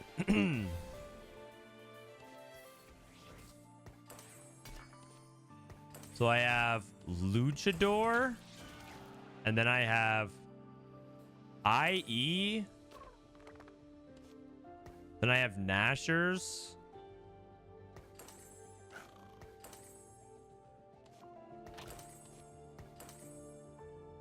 I mean, pretty woke, right?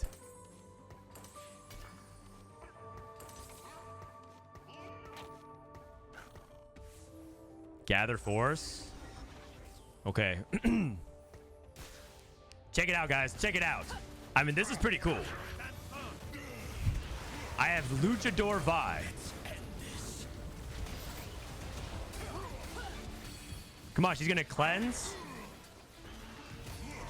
Oh. Okay, never mind. Never mind. No. It was a cool idea, though. Gather Force with blue? Yeah. Like, why not? In fact, I would. Wait, this guy also has the same idea, except he has Luchador on his Yone too. Gather Force is good when you have mana generation. I don't know if it's not blue, then I don't know when you would ever want Gather Force on Smolder. Gather Force works. The more you cast, the more AD you get, and so it would be good with blue buff. All right. Well, that was a good third. Overall, I mean, we played a contested setup here, so third is probably fine. And look at that mech 6-7, mech 6-7, and then the Janna just like super high rolled, so it is what it is. Okay, guys, that's my last game for today. Tomorrow's gonna be regionals. Make sure you guys come through. We love regionals. It'll be super fun. So hopefully you guys come through. It's the guest !guests. We're gonna have Vassal skills literally fly in a few hours with Cambuli, and it'll be live from the RBC studio. It'll be fun. Make sure you guys tune in tomorrow. All right, regionals is gonna be going, I promise. Hope you guys had a good time. Thanks for everyone who rated me. Emily, Kiyoon. Also I got another announcement later on. I'll tell you guys all about it. Let me see if I can find someone to raid today. Who's playing some TFT? Who do be playing the TFTs? Thank you for the stream. No problem, man. You guys want... Why don't you guys go hang out with Trisha today? Or do you guys want to go hang out with Can she? She's rank 4 in North America, going for rank 1. Screw TFT and raid Sajam. We good. I'm gonna raid someone new. You guys hang out. This is a person who's top 5 in North America right now. Top 5 in NA. So you guys can go hang out with them. I'll see you guys mañana. Peace out.